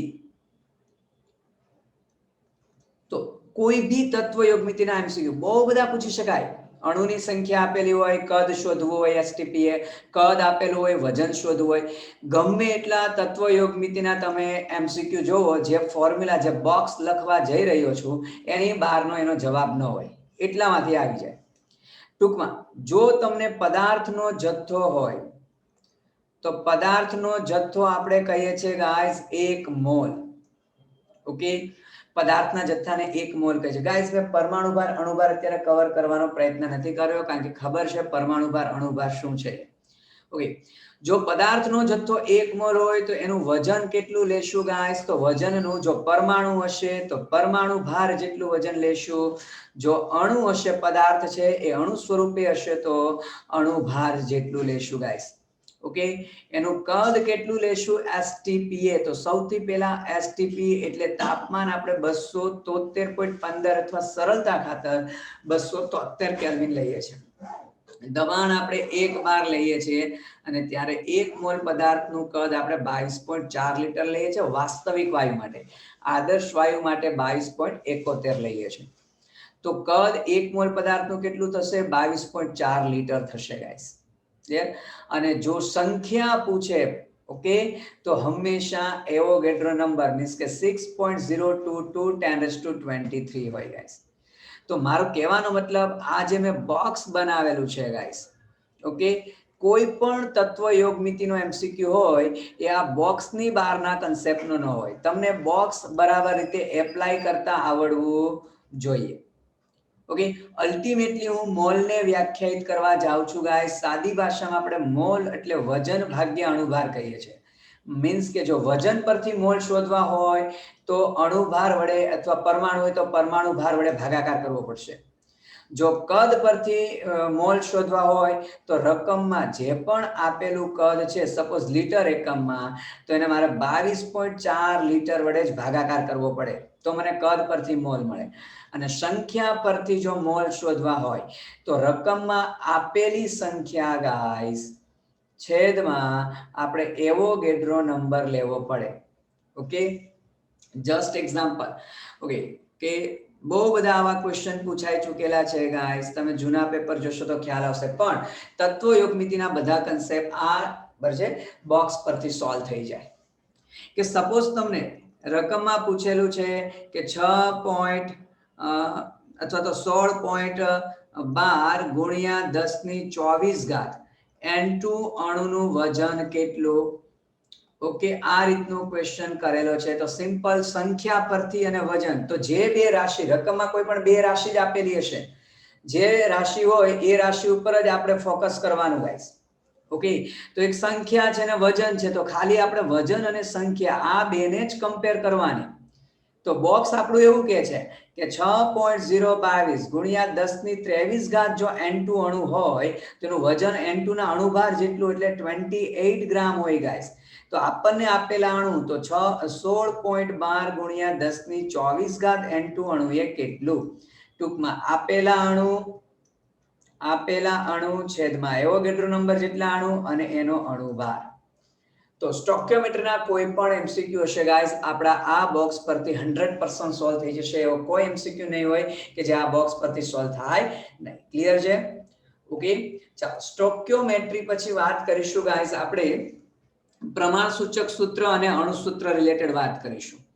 ઓકે, તો પ્રમાણસૂચક સૂત્ર અને અણુસૂત્ર. તો ગાઈસ આમાં પણ એક શોર્ટ એન્ડ સિમ્પલ હિન્ટ આપીશું. ડાયરેક્ટ અણુસૂત્ર શોધી શકાય એ પ્રકારે. કઈ રીતની હિન્ટ છે? માનો કોઈ પણ એ પરમાણુ છે, ઓકે, કે અણુસૂત્ર ડાયરેક્ટ આપણને અણુસૂત્ર મળશે કે અણુસૂત્રમાં એ પરમાણુની સંખ્યા ડાયરેક્ટ આ સમીકરણથી મળશે. એ પરમાણુની સંખ્યા તો એ તત્વની ટકાવારી ગુણ્યા એ જે તે પદાર્થ હોય એનો અણુભાર છેદમાં એ જે તે પદાર્થનો પરમાણુભાર અથવા તત્વનો પરમાણુભાર ભાગ્યા 100. ક્લિયર?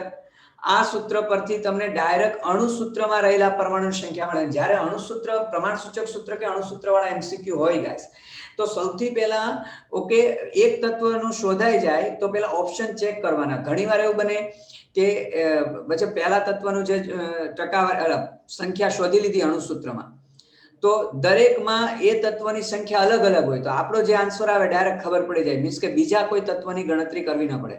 માનો પહેલા એક તત્વની સંખ્યા બધામાં સમાન છે, તો હવે એવું તત્વ ગણવાનું કે જે ઓપ્શનમાં જુદું પડતું હોય.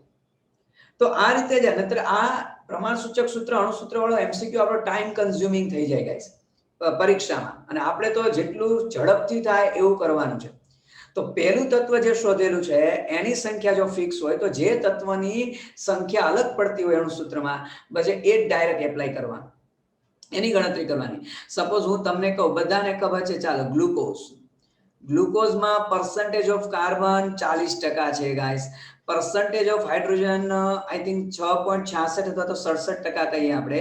અને પર્સન્ટેજ ઓફ ઓક્સિજન લગભગ 53.33% જેવું છે.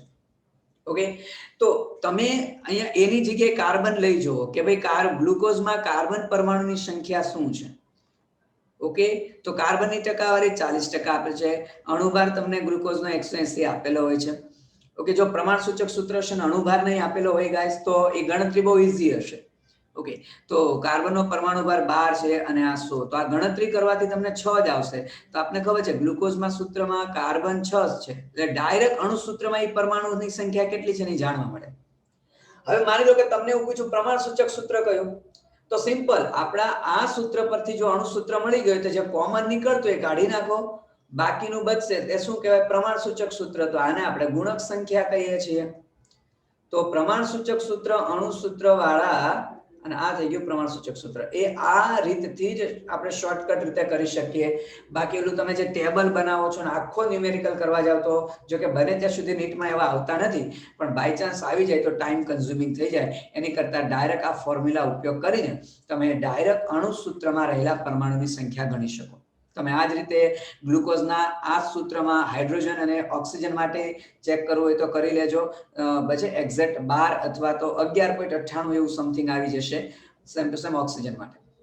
તો પ્રમાણસૂચક સૂત્ર અણુસૂત્ર માટે આટલી વાત કરીશું.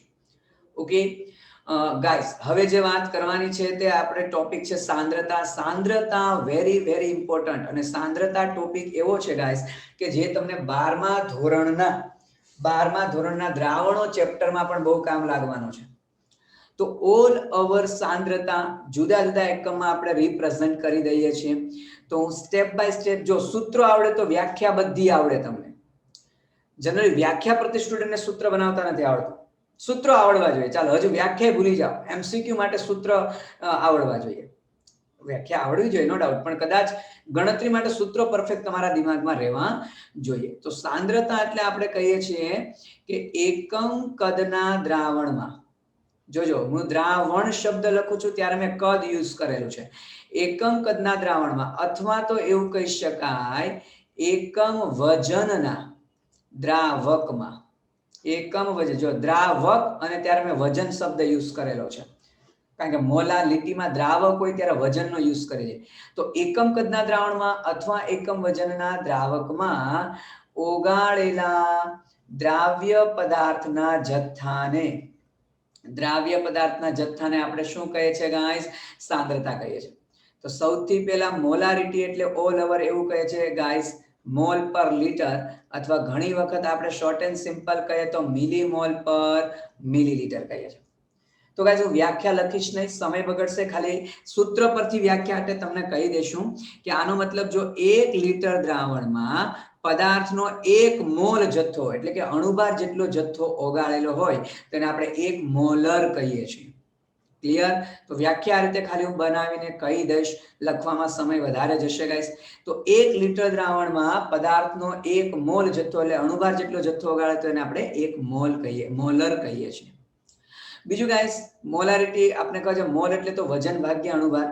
તો આપણે કહીએ છીએ દ્રાવ્યનું વજન કહીએ છીએ, તો મોલની જગ્યાએ મેં કિંમત મૂકી દીધી દ્રાવ્યનું વજન, દ્રાવ્યનો અણુભાર ગુણ્યા દ્રાવણનું કદ લીટર એકમમાં. જો અહીંયા આપણે મિલીલીટર યુઝ કરીએ તો ઉપર આપણે 1000 વડે ગુણાકાર કરવો પડે. પણ ગાઈસ મોલારિટીના વિશિષ્ટ કિસ્સાઓ નોટ કરજો. જોજો જે કિસ્સા અત્યારે કેવા જાવ છે બધા કિસ્સા સેમ ટુ સેમ નોર્માલિટીમાં લાગુ પડે. એટલે આ કિસ્સા હું મોલારિટીમાં કહીશ, નોર્માલિટીમાં નહીં કહું. ઓકે, તો જ્યારે મોલારિટી માટે જો તમે આવા બહુ જોયા છે કે માની લો 2 એસિડ, 2 અથવા 3 4 5 ગમે એટલા 2 એસિડનું ચાહે મિશ્રણ હોય આપણા ક્વેશ્ચનમાં, અથવા 2 બેઝનું મિશ્રણ હોય. તો એસિડનું મિશ્રણ હોય ક્યાં તો બેઝનું મિશ્રણ હોય, તો આપણે હંમેશા N1 M1V1 plus N2 M2V2 is equal two આપણે MV યુઝ કરીએ છીએ. n એટલે ફેક્ટર છે, n ફેક્ટર. ઓકે, સપોઝ તમને એવું કીધેલું હોય કે 25 ml 0.5 મોલર H2SO4 અને 25 ml 0.1 મોલર HCl નું મિશ્રણ છે. ઓકે, બંનેને મિક્સ કરી પરિણામી કદ સપોઝ તમને કહી દીધું 100 ml કરવામાં આવે તો આ પરિણામી દ્રાવણની મોલારિટી કેટલી? તો અલ્ટિમેટલી જો આપણે વાત કરવાનો પ્રયત્ન કરીએ તો આ આપણું થઈ ગયું M1, આ આપણું થઈ ગયું V1, અને H2SO4 નો n ફેક્ટર આપને ખબર છે 2 એટલે આપણો N1 થઈ ગયો, N1 2 થઈ જશે. આ આપણું થયું V2, આ આપણું થયું M2, અને અહીંયા n ફેક્ટર 1 જ હોય એટલે N2 બરાબર 1 આવી જાય. ઓકે, અને કુલ કદ તો 100 ml આપ્યું છે. જો આ કુલ કદ 100 ml તમને ન આપેલું હોય તો ઓબ્વિયસલી છે આ બંનેના કદનો સરવાળો કુલ કદ થાય. તો આ પહેલો કેસ હતો. ઓકે, જો બીજા કેસની ડાયરેક્ટ આપણે વાત કરી દઈએ. બીજો કેસ કે જો એસિડ અને બેઝનું મિશ્રણ હોય, એસિડ અને શું હોય ગાઈસ? બેઝનું મિશ્રણ. જો મિશ્રણ કહું છું એટલે અહીંયા સંપૂર્ણ તટસ્થીકરણ નથી. મિશ્રણ છે એનો મતલબ ક્યાં તો એસિડ વધારે હશે ક્યાં તો બેઝ, બે માંથી કોઈ એક વધારે હશે, બે ઇક્વલ હોય તો તટસ્થીકરણ થાય. ઓકે, તો એવા કેસમાં આપણે ઉપરનું સૂત્ર N1 M1 V1 પણ ત્યાં આપણે બાદબાકી કરીએ છીએ, કારણ કે એસિડ બેઝ એકબીજાને તટસ્થ કરવા કરે એટલે બાદબાકી કરીએ છીએ. તો જેના મોલ વધારે ઇઝ ઇક્વલ ટુ M. જો મેં ખાલી પ્લસ નું શું કરી દીધું છે ગાઈસ, અહીંયા માઈનસ કરી દીધું છે. તો કાં તો એસિડ વધારે દેખાતું હોય તો એસિડ માંથી બેઝ બાદ કરી દેવાનું, બેઝ વધારે દેખાતું હોય તો બેઝ માંથી એસિડ બાદ કરી દેવાનું. ક્લિયર? ઓકે, જો ત્રીજો કેસ કહી દઈએ ગાઈસ, આ મેં કીધું એમ આ બધા સૂત્રો આની પછી નોર્માલિટીમાં સેમ ટુ સેમ યુઝ થાય. ફેર એટલો નોર્માલિટી હોય ત્યારે આપણે n ફેક્ટર ન લેવાનું હોય, ડાયરેક્ટ N1 V1 લેવાનું હોય. n ફેક્ટર ન હોય કારણ કે તુલ્યભાર ગણતી વખતે આપણે ઓલરેડી n ફેક્ટર વડે ભાગાકાર કરેલો હોય છે. એટલે નોર્માલિટી હોય તો ડાયરેક્ટ N1 V1 આવે, ત્યાં n ફેક્ટર વાળું આવે નહીં, એટલો જ ડિફરન્સ છે. જો ત્રીજો કેસ આપણે કહી દઈએ ગાઈસ, ઓકે, તો ત્રીજા કેસમાં કહે છે કે જો એસિડ અને બેઝનું સંપૂર્ણ તટસ્થીકરણ હોય, એસિડ અને બેઝનું સંપૂર્ણ તટસ્થીકરણ હોય તો આપણે M1 V1 no doubt N1 factor તો આવશે is equal two N2 M2 V2. Okay, હજુ કહું છું જો નોર્માલિટી હોય તો આ n ફેક્ટર અહીંયા આવે નહીં, તો સિમ્પલ હોય N1 V1 N2 V2 હોય. તો આ સૂત્ર બે જગ્યાએ યુઝ થાય, ક્યાં તો સંપૂર્ણ તટસ્થીકરણ હોય ત્યારે, અથવા ઓકે ડબલ ડાયલ્યુશન નો દાખલો હોય, જેમ કે એક જ દ્રાવણનું બે વાર મંથન કરેલું હોય ગાઈસ. ઓકે, તો કહેવાનો મતલબ એવો છે આ સૂત્ર યુઝ થાય. ક્લિયર? તો આવા જુદા જુદા કેસ છે. તો આ જે મેં વાત કરી ગાઈઝ એ મોલારિટીની વાત કરેલી છે. હવે જે હું વાત કરવા જઈ રહ્યો છું ગાઈઝ એ ફટાફટ કહે તો નોર્માલિટી અથવા જેને આપણે સપ્રમાણતા કહીએ છીએ. ઓકે, તો નોર્માલિટી એટલે આપણે શું કહે છે, મોલારિટીમાં જે મોલ હતું એની જગ્યાએ અહીંયા શું હોય, ગ્રામ તુલ્ય દળ હોય, ભાગ્યા શું થાય, લીટર. અથવા આપણે એવું કહી શકીએ મિલીગ્રામ તુલ્ય દળ ભાગ્યા મિલીલીટર કહી શકીએ. તો ફરી પાછું ગાઈસ અને વ્યાખ્યા આપી હોય તો 1 લીટર દ્રાવણમાં જો પદાર્થના ગ્રામ તુલ્ય દળ જેટલું વજન, ગ્રામ તુલ્ય દળ એટલે તુલ્ય ભાર જેટલું વજન, કે જો 1 લીટર દ્રાવણમાં પદાર્થના તુલ્ય ભાર જેટલું વજન ઓગાળેલું હોય તો એને આપણે નોર્માલિટી કહીએ છીએ. તો ઓલ ઓવર આપણે કહીએ છીએ નોર્માલિટી એટલે આપણે એવી વાત કરી શકીએ કે દ્રાવ્યનું વજન ગ્રામ એકમમાં કહે છે છેદમાં દ્રાવ્યનો તુલ્ય ભાર ફરી દ્રાવણનું કદ લીટર એકમમાં કહે છે. તુલ્ય ભાર શોધતા આવડવા જોઈએ. સ્પીડમાં કહી દઈએ છે કે એસિડનો તુલ્ય ભાર કઈ રીતે શોધી શકાય. તો એસિડનો તુલ્ય ભાર ગાઈસ અણુ ભાર ભાગ્યા એનો n ફેક્ટર. તો જનરલી એસિડમાં જેટલા પ્રોટોન હોય એટલા n ફેક્ટર હોય, સિવાય કે ખાસ દિમાગમાં ફિટ કરજો કોની સિવાય, તો આપણે અપવાદ તો ન કહી શકાય ગાઈસ, પણ સિવાય કે H3PO2 જેને આપણે હાઇપોફોસ્ફરસ એસિડ અથવા ફોસ્ફિનિક એસિડ કહીએ છીએ એનો n ફેક્ટર 1 જ છે ગાઈસ, ભલે 3 પ્રોટોન દેખાય કારણ કે એમાં એક જ હોય જ છે. ઓકે, જો ઓર્થોફોસ્ફરસ એસિડ હોય તો ફોસ્ફોનિક એસિડ કહીએ એનો n ફેક્ટર 2 છે. જો બોરિક એસિડ કહીએ તો એનો પણ n ફેક્ટર કેટલો છે 1. તો આની સિવાય બધા એસિડમાં જનરલી જેટલા પ્રોટોન હોય એટલો n ફેક્ટર હોય, શોર્ટ એન્ડ સિમ્પલ વાત કરીએ તો. ઓકે ગાઈસ, જો હું બેઝનો તુલ્યભાર શોધવાની વાત કરી દઉં તો બેઝનો તુલ્યભાર આપણે કઈ રીતે શોધીશું, તો ફરી એનો પણ અણુભાર, બેઝનો અણુભાર ભાગ્યા એનો n ફેક્ટર. એસિડ માટે n ફેક્ટર એની બેઝિકતા કહેવાય, બેઝ માટે n ફેક્ટર એસિડિકતા કહેવાય.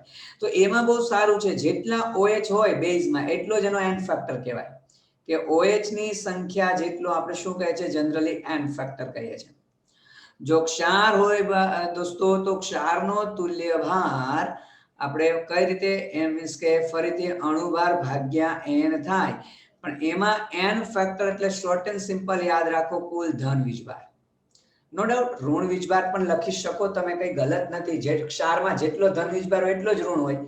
ઓકે, સપોઝ તમને પૂછે કે ભાઈ FeSO4 નો તુલ્યભાર કેટલો, તો એનો તુલ્યભાર એટલે એનો અણુભાર અને કુલ ધન વીજભાર એ +2 જ હોય, ઋણ વીજભાર -2 જ હોય, તો ધન વીજભાર લો કે ઋણ વીજભાર સરખો જ આવશે. ક્લિયર. અને જો ગાઈસ છેલ્લે આપણે રેડોક્સ પ્રક્રિયકમાં ખાસ તમને વારે ઘડી આવતું હોય પરીક્ષામાં તો KMnO4. કે રેડોક્સ પ્રક્રિયકોમાં શું હોય, તો ફરીથી એનો અણુભાર ભાગ્યા n ફેક્ટર. તો એમાં n ફેક્ટર એટલે શું હોય, ઇલેક્ટ્રોનની સંખ્યા અથવા એવું કહી શકાય ઓક્સિડેશન આંકનો તફાવત. ઇલેક્ટ્રોનની સંખ્યા તો શું કહી શકાય, ઓક્સિડેશન આંકનો તફાવત કહી શકાય ગાઈસ. જેમ કે હું તમને કહું KMnO4 છે, KMnO4 માં MnO4 માઈનસ હોય, જો એસિડિક માધ્યમ હોય તો પોતે Mn+2 માં કન્વર્ટ થાય. તો અહીંયા મેંગેનીઝનો ઓક્સિડેશન આંક 7 છે, અહીંયા +2 છે, તો તફાવત કેટલો 5. તો એસિડિક માધ્યમમાં મારે KMnO4 નો તુલ્યભાર શોધવો હોય તો અણુભાર ભાગ્યા કેટલું કરવું પડશે 5. પણ જો ગાઈસ એ જ KMnO4 બેઝિક માધ્યમમાં હોય તો પોતે MnO4-2 પર આ પરમેંગેનેટ આયન છે, આ મેંગેનેટ આયન છે, અહીંયા ઓક્સિડેશન અવસ્થા 6 છે મેંગેનીઝની, અહીંયા 7 છે, તફાવત ખાલી 1 નો છે. તો બેઝિક માધ્યમમાં હું અણુભાર ભાગ્યા શું કહી શકું 1. અને એ જ રીતે ગાઈસ જો MnO4- ન્યુટ્રલ તટસ્થ મીડિયામાં હોય તો MnO2 માં કન્વર્ટ થાય, તો અહીંયા મેંગેનીઝનો 4 છે 7. તો કેટલો તફાવત થયો ગાઈસ, 3 નો તફાવત થયો. તો અણુભાર ભાગ્યા કેટલા કહી દેશું આપણે, 3 કહી દેશું. અને પોટેશિયમ ડાયક્રોમેટ હોય તો એમાં કોઈ ટેન્શન નથી, ખાસ કરીને એસિડિક માધ્યમમાં જ ઓક્સિડેશન કરતા તરીકે વપરાય છે. ઓકે, તો અહીંયા 2 ક્રોમિયમનો 12 છે, 2 ક્રોમિયમનો 6. તો અહીંયા તફાવત 6 નો છે. તો પોટેશિયમ ડાયક્રોમેટનો તુલ્યભાર ગણો તો અણુભાર ભાગ્યા શું થઈ જાય 6. ક્લિયર. પેલા બધા સમીકરણ મોલારિટીમાં મેં જુદા જુદા કેસ કીધા હતા, એ બધા કેસ આમાં લાગુ પડે ગાઈસ. ક્લિયર. ચાલો જો મોલાલિટીની વાત કરી દઈએ, મોલાલિટી ગાઈસ, તો મોલાલિટીને આપણે સ્મોલ એમ વડે દર્શાવીએ છીએ, તો એમાં સિમ્પલ લખીશું મોલ પર કિલોગ્રામ. અલ્ટિમેટલી આપણે કહી શકીએ દ્રાવ્યનું વજન છે ગાઈસ છેદમાં દ્રાવ્યનો અણુભાર છે ગુણ્યા દ્રાવકનું વજન છે ગાઈસ. દ્રાવકનું વજન હે ભાઈ, દ્રાવકનું વજન આવે કિલોગ્રામ યુનિટમાં. તો એની જો મારે ડેફિનેશન અહીંયા જો ફરી ગ્રામ લઈશ તો ઉપર મારે 1000 વડે ગુણવું પડે. જો એની ડેફિનેશન કેવી તો 1 કિલોગ્રામ દ્રાવકમાં દ્રાવ્ય પદાર્થનો 1 મોલ એટલે કે અણુભાર જેટલો જથ્થો ઓગાળેલો હોય તો એને આપણે શું કહીએ છીએ ગાઈસ? મોલાલિટી કહે છે, 1 મોલર. જો સેમ પદાર્થ હોય સપોઝ 1 મોલર NaOH અને 1 મોલર NaOH તો મોલારિટી વધુ સાંદ્ર એકમ કહેવાય ગાઈસ. ક્લિયર? ચોથું, જો મોલ અંશ રિલેટેડ વાત કરવાનો પ્રયત્ન કરીએ ગાઈસ x, તો જે તે ઘટકના મોલ અંશ ગણવા હોય એ ઘટકના મોલ છેદમાં શું કહે છે? કુલ મોલ.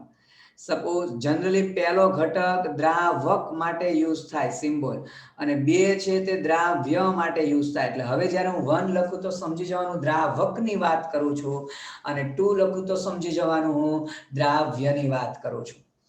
તો x2 શું લખીશું ગાઈસ? તો જે તે ઘટક બીજા ઘટકના મોલ અંશ શોધવા છે તો બીજા ઘટકના મોલ છેદમાં કુલ મોલ. ક્લિયર છે ગાઈસ? અને દ્રાવણમાં ગમે એટલા ઘટકો હોય મોલ અંશનો સરવાળો હંમેશા 1 હોય છે. ક્લિયર? ચલો મોલ અંશ પછી વાત કરીશું ગાઈસ આપણે. ઓકે, પાંચમું વજનથી ટકાવારી, percentage W/W, જેને આપણે કહીએ છીએ વજનથી ટકાવારી. તો ગાઈસ શોર્ટ એન્ડ સિમ્પલ એટલું રાખી દો કે જે ઉપરની રાશિ હોય એ હંમેશા દ્રાવ્ય માટે હોય, નીચેની રાશિ છે તે દ્રાવણ માટે હોય. જો દ્રાવકની સાપેક્ષમાં ચોખવટ કરેલી હોય તો જ નીચેની રાશિ દ્રાવક માટે લેવાની હોય, બાકી દ્રાવણ જ હોય. તો સૂત્ર ક્યાં ગોખવાની જરૂર છે? જો ઓટોમેટિક બની જાય W/W, W એટલે વજન, ઉપરની રાશિ મેં કીધું દ્રાવ્ય માટે, તો આ થઈ ગયું ગાઈસ દ્રાવ્યનું વજન ગ્રામ એકમમાં. સૂત્ર ઓટોમેટિક બની જશે. આ થઈ ગયું ગાઈસ દ્રાવણનું વજન ગ્રામ એકમમાં. તો ગુણ્યા શું કહીએ છીએ? 100 કહીએ છીએ. ક્લિયર છે ગાઈસ? ઓકે ઓકે, ફરી પાછું 10 મિનિટ પછી જો લેક્ચર બંધ થાય તો આપણે કન્ટિન્યુ થશું ગાઈસ, કારણ કે સૂત્રો ઇમ્પોર્ટન્ટ છે, સૂત્રો આપણે પૂરા કરવા પડશે. ઓકે, સપોઝ તમને જો એસ ફોર એક્ઝામ્પલ ની વાત કરી દઈએ, તમને કીધેલું હોય 10% W/W ગ્લુકોઝનું જલીય દ્રાવણ, ગ્લુકોઝનું જલીય દ્રાવણ. તો ગાઈસ આનો મતલબ શું થાય કે ગ્લુકોઝ 10 ગ્રામ છે, 10 ગ્રામ ગ્લુકોઝ છે અને 90 ગ્રામ શું છે? પાણી છે. અને ટોટલ ઓકે ટોટલ દ્રાવણનું વજન કેટલું છે? 100 ગ્રામ. તો વ્યાખ્યા હું તમને કહી શકું કે 100 ગ્રામ દ્રાવણમાં ઓગાળેલા દ્રાવ્ય પદાર્થના વજનને, તો પર 100 ગ્રામ દ્રાવણમાં દ્રાવ્ય પદાર્થનો જેટલો જથ્થો ઓગાળેલો હોય એ જથ્થાને જેની શું કહેવાય? ટકાવારી કહેવાય. ચલો એ જ રીતે ગાઈઝ હું કહી શકું percentage W/V મીન્સ કે જેને આપણે કહીએ છીએ વજન કદથી ટકાવારી કહીએ છીએ ગાઈઝ. ફરી મેં કીધું એમ ઉપરની રાશિ કોના માટે હોય? દ્રાવ્ય. તો આ થઈ ગયું દ્રાવ્યનું વજન ગ્રામ એકમમાં.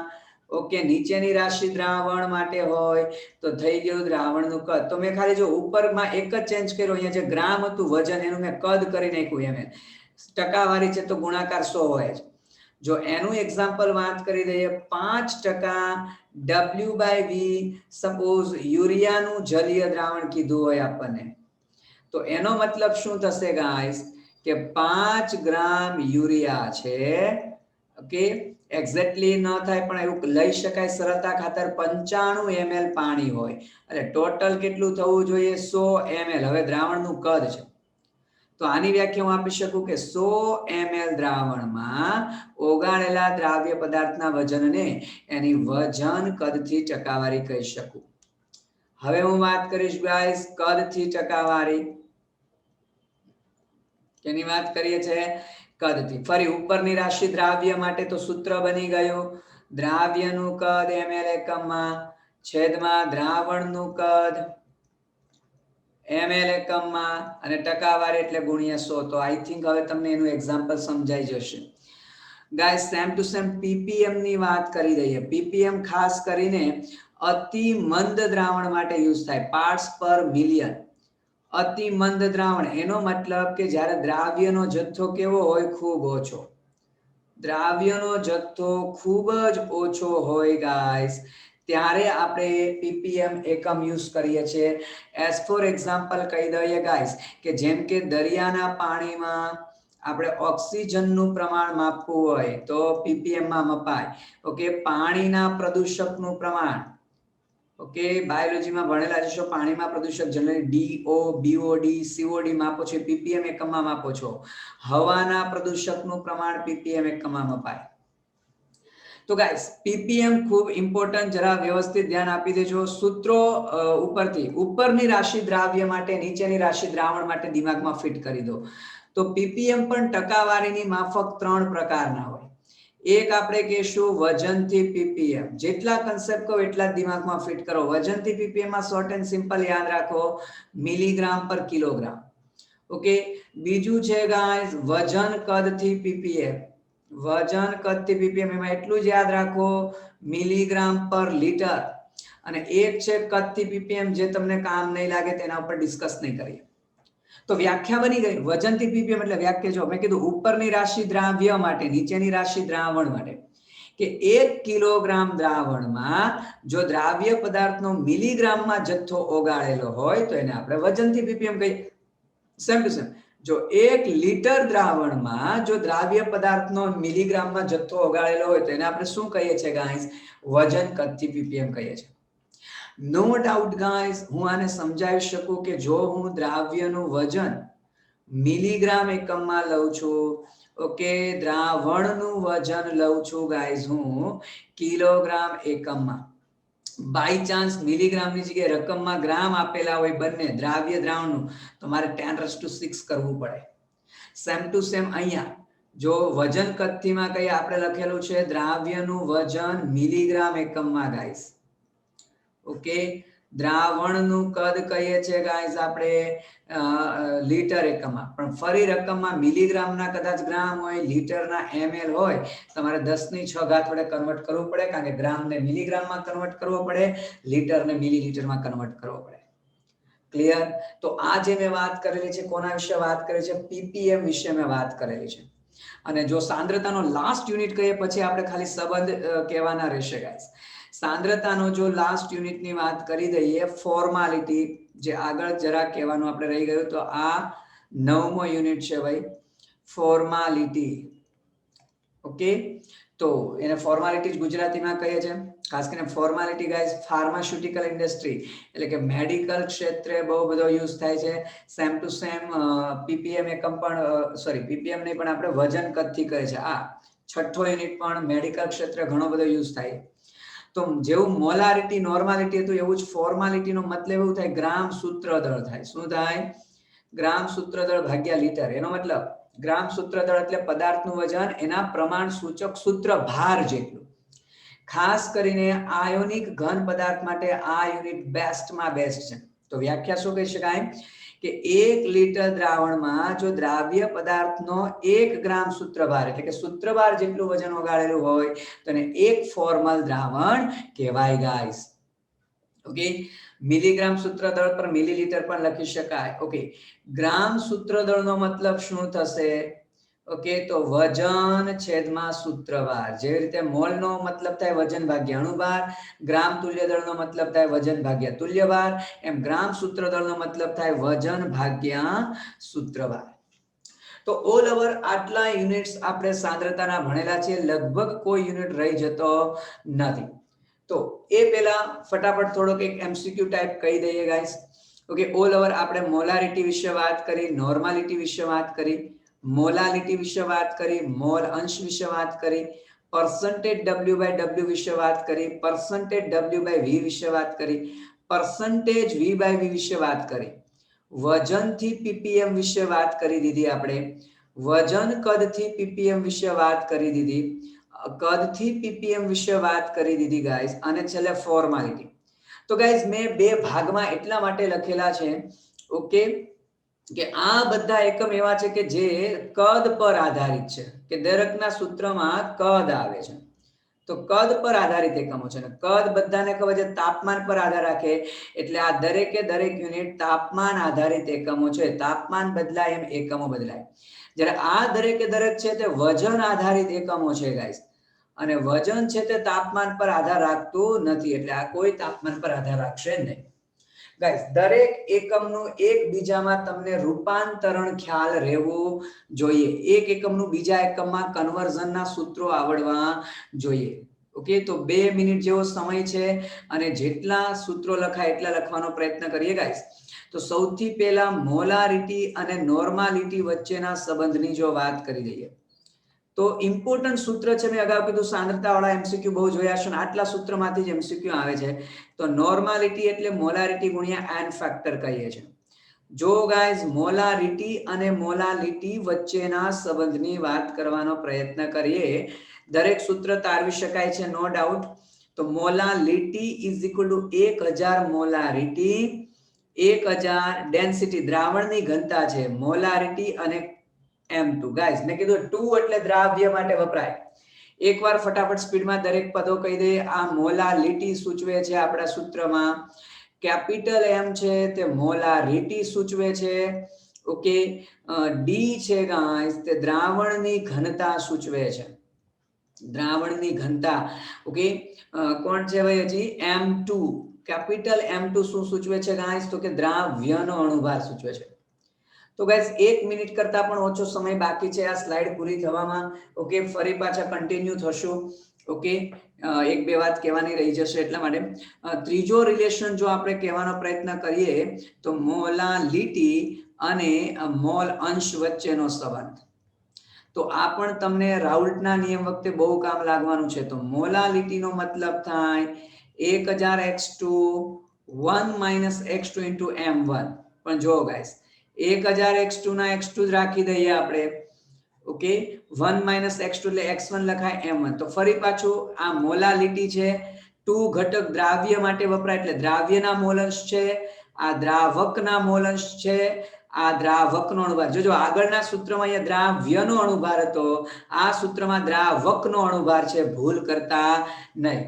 મોલાલિટી મોલ અંશનો સંબંધ તો દ્રાવકનો અણુભાર, પણ મોલારિટી મોલા. ઓકે ગાઈસ, તો કહેવાનો મતલબ એવો હતો કે મોલાલિટી મોલ અંશ વચ્ચે જે સંબંધ હતો એમાં દ્રાવકનો અણુભાર આવે, મોલાલિટી અને મોલારિટીનો સંબંધ હતો એમાં દ્રાવ્યનો અણુભાર આવે. ક્લિયર?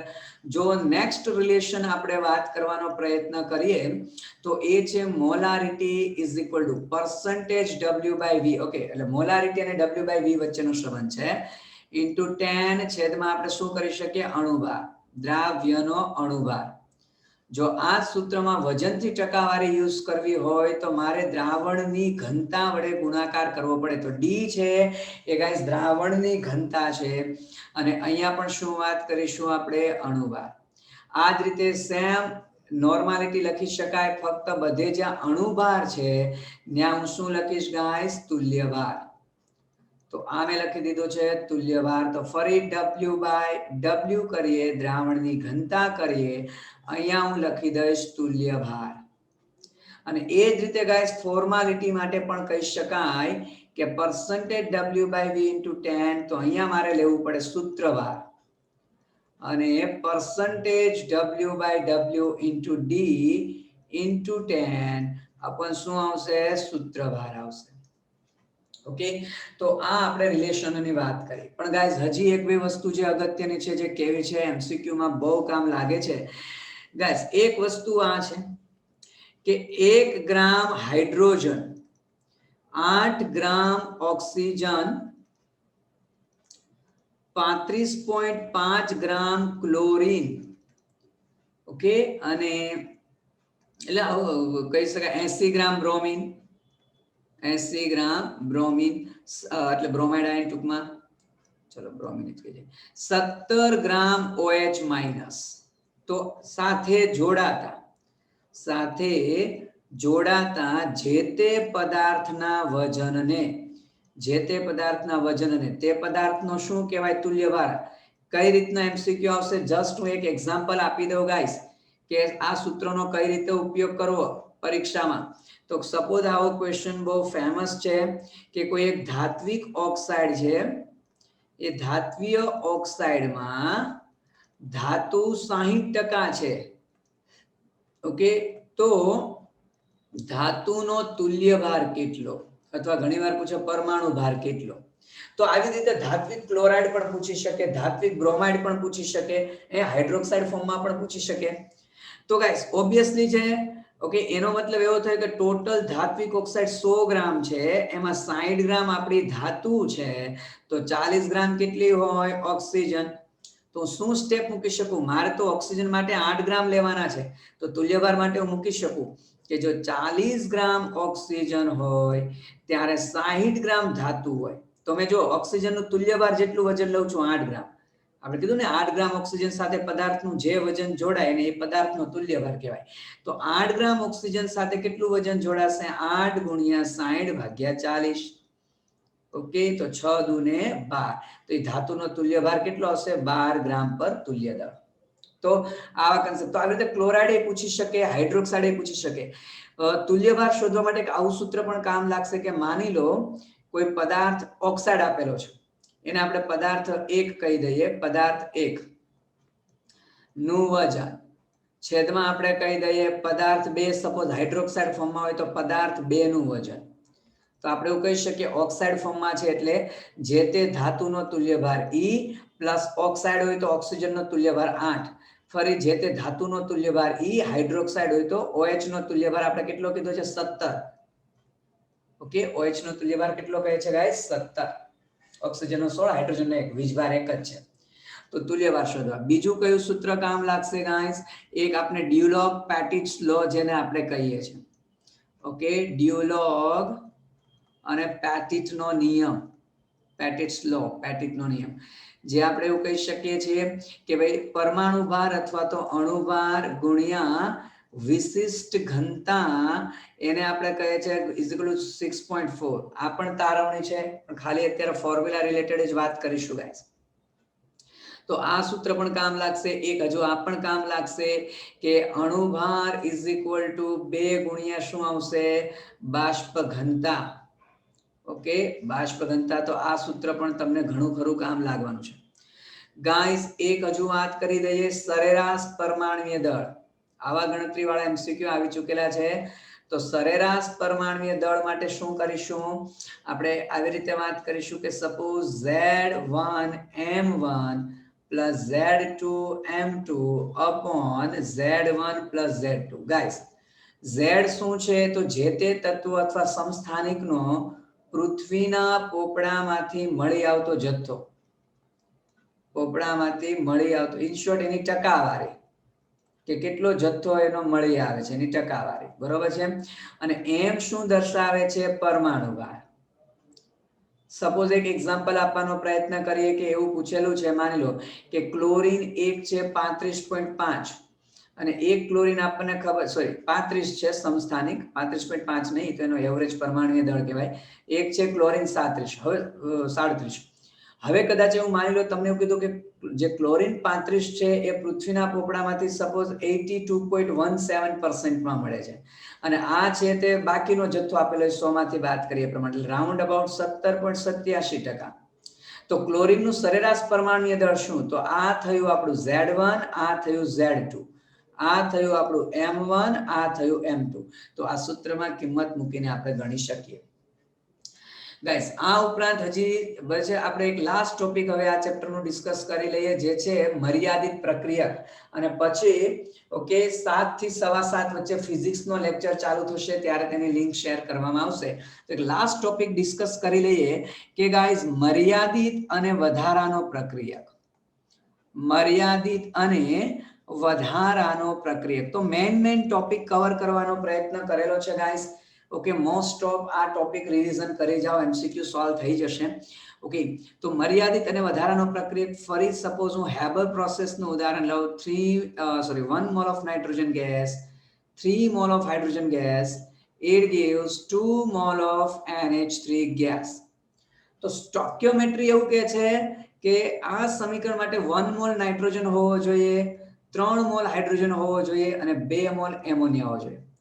હવે સપોઝ ક્વેશ્ચન આવો હોય, તમને વજન ફોર્મમાં આપેલું હોય, કદ ફોર્મમાં આપેલું હોય, તો વજન અને કદને પહેલા આપણે મોલમાં કન્વર્ટ કરી દેવાનું. હું અત્યારે સરળતા ખાતર મોલની દ્રષ્ટિએ જ વાત કરીશ ગાઈસ.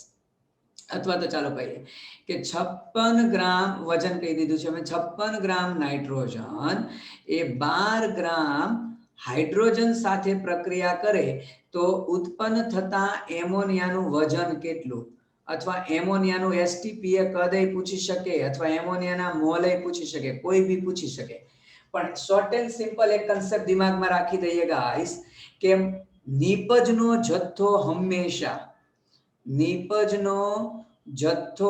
હંમેશા મર્યાદિત પ્રક્રિયકની સાપેક્ષમાં નક્કી થાય. મર્યાદિત પ્રક્રિયકની સાપેક્ષમાં નક્કી થાય ગાઈસ. આ વિધાન કામ લાગશે. તો 56 ગ્રામ નાઇટ્રોજન છે તો ઓબ્વિયસલી છે એના મોલ ગણી લે. વજન 56 છે, અણુભાર 28, તો નાઇટ્રોજન કેટલું થયું ભાઈ? 2 મોલ આપેલું છે. ચાલો હાઇડ્રોજનના જો મોલ ગણી લે તો 12/2 કેટલા મોલ છે? 6 મોલ. ઓકે, તો નો ડાઉટ અનાયાસે સેમ અપાઈ ગયું. પણ માની લો અહીંયા હું 12 ના કદાચ 18 કરી દઉં તો અહીંયા કેટલા મોલ થઈ ગયા? 9 મોલ થઈ ગયા. તો હવે જો સ્ટોઇકિયોમેટ્રી એવું કહે છે કે 1 મોલ નાઇટ્રોજન હોય ત્યારે 3 મોલ હાઇડ્રોજન હોવા જોઈએ. તો નાઇટ્રોજનના કેટલા મોલ આપેલા છે? 2. તો 2 મોલ નાઇટ્રોજન હોય ત્યારે હાઇડ્રોજન કેટલા હોવા જોઈએ? 6 મોલ હોવા જોઈએ. પણ ઓલરેડી હોવા જોઈએ 6 મોલ, પણ ઓલરેડી આપેલા છે 9 મોલ. તો હોવા જોઈએ એની કરતા હાઇડ્રોજન ઓલરેડી વધારે છે એટલે એને વધારાનો પ્રક્રિયક કહેવાય. આપેલા ઉદાહરણમાં હાઇડ્રોજન વધારાનો પ્રક્રિયક થયો તો નાઇટ્રોજનને શું કહેવાય? મર્યાદિત પ્રક્રિયક. એટલે હવે જે પણ જથ્થો નિપજનો નક્કી કરવો છે નાઇટ્રોજનની સાપેક્ષમાં નક્કી થાય. તો ડાયરેક્ટ આની સ્ટોઇકિયોમેટ્રી હું કમ્પેર કરીશ કે 1 મોલ નાઇટ્રોજન હોય તો 2 મોલ એમોનિયા બને. તો આપણને કેટલા મોલ નાઇટ્રોજન રકમમાં આવેલા છે ભાઈ? 2 મોલ. તો 2 મોલ નાઇટ્રોજન એ કેટલા બનશે? ઓબ્વિયસલી છે 4 મોલ નાઇટ્રોજન બનશે. ચલો મોલ પૂછા, સોરી 4 મોલ એમોનિયા બનશે. સોરી, મોલ આવી ગયા. કદાચ વજન પૂછેલું હોય તો વચ્ચે મોલ ગુણ્યાનો અણુભાર કહી દે. ને આપને ખબર છે એમોનિયાનો અણુભાર કેટલો થશે ભાઈ? 17. તો 68 ગ્રામ થઈ જશે ભાઈ. ઓકે, અને જો આપણે વાત કરી દઈએ ગાઈસ, કદાચ એસટીપી કદ પૂછેલું હોય તો શું આવત ભાઈ? 4 ગુણ્યા 22.4 લીટર આવત. ઓકે, તો આ રીતે મર્યાદિત પ્રક્રિયકના એમસીક્યુ સોલ્વ કરી શકાય છે. ઓકે, તો ગાઈસ અહીંયા આપણે આજનો પહેલો લેક્ચર પૂરો કરીએ છીએ. લગભગ 11th સ્ટાન્ડર્ડનું જે ફર્સ્ટ ચેપ્ટર છે એના બધા અગત્યના ટોપિકને કવર કરવાનો પ્રયત્ન કરેલો છે.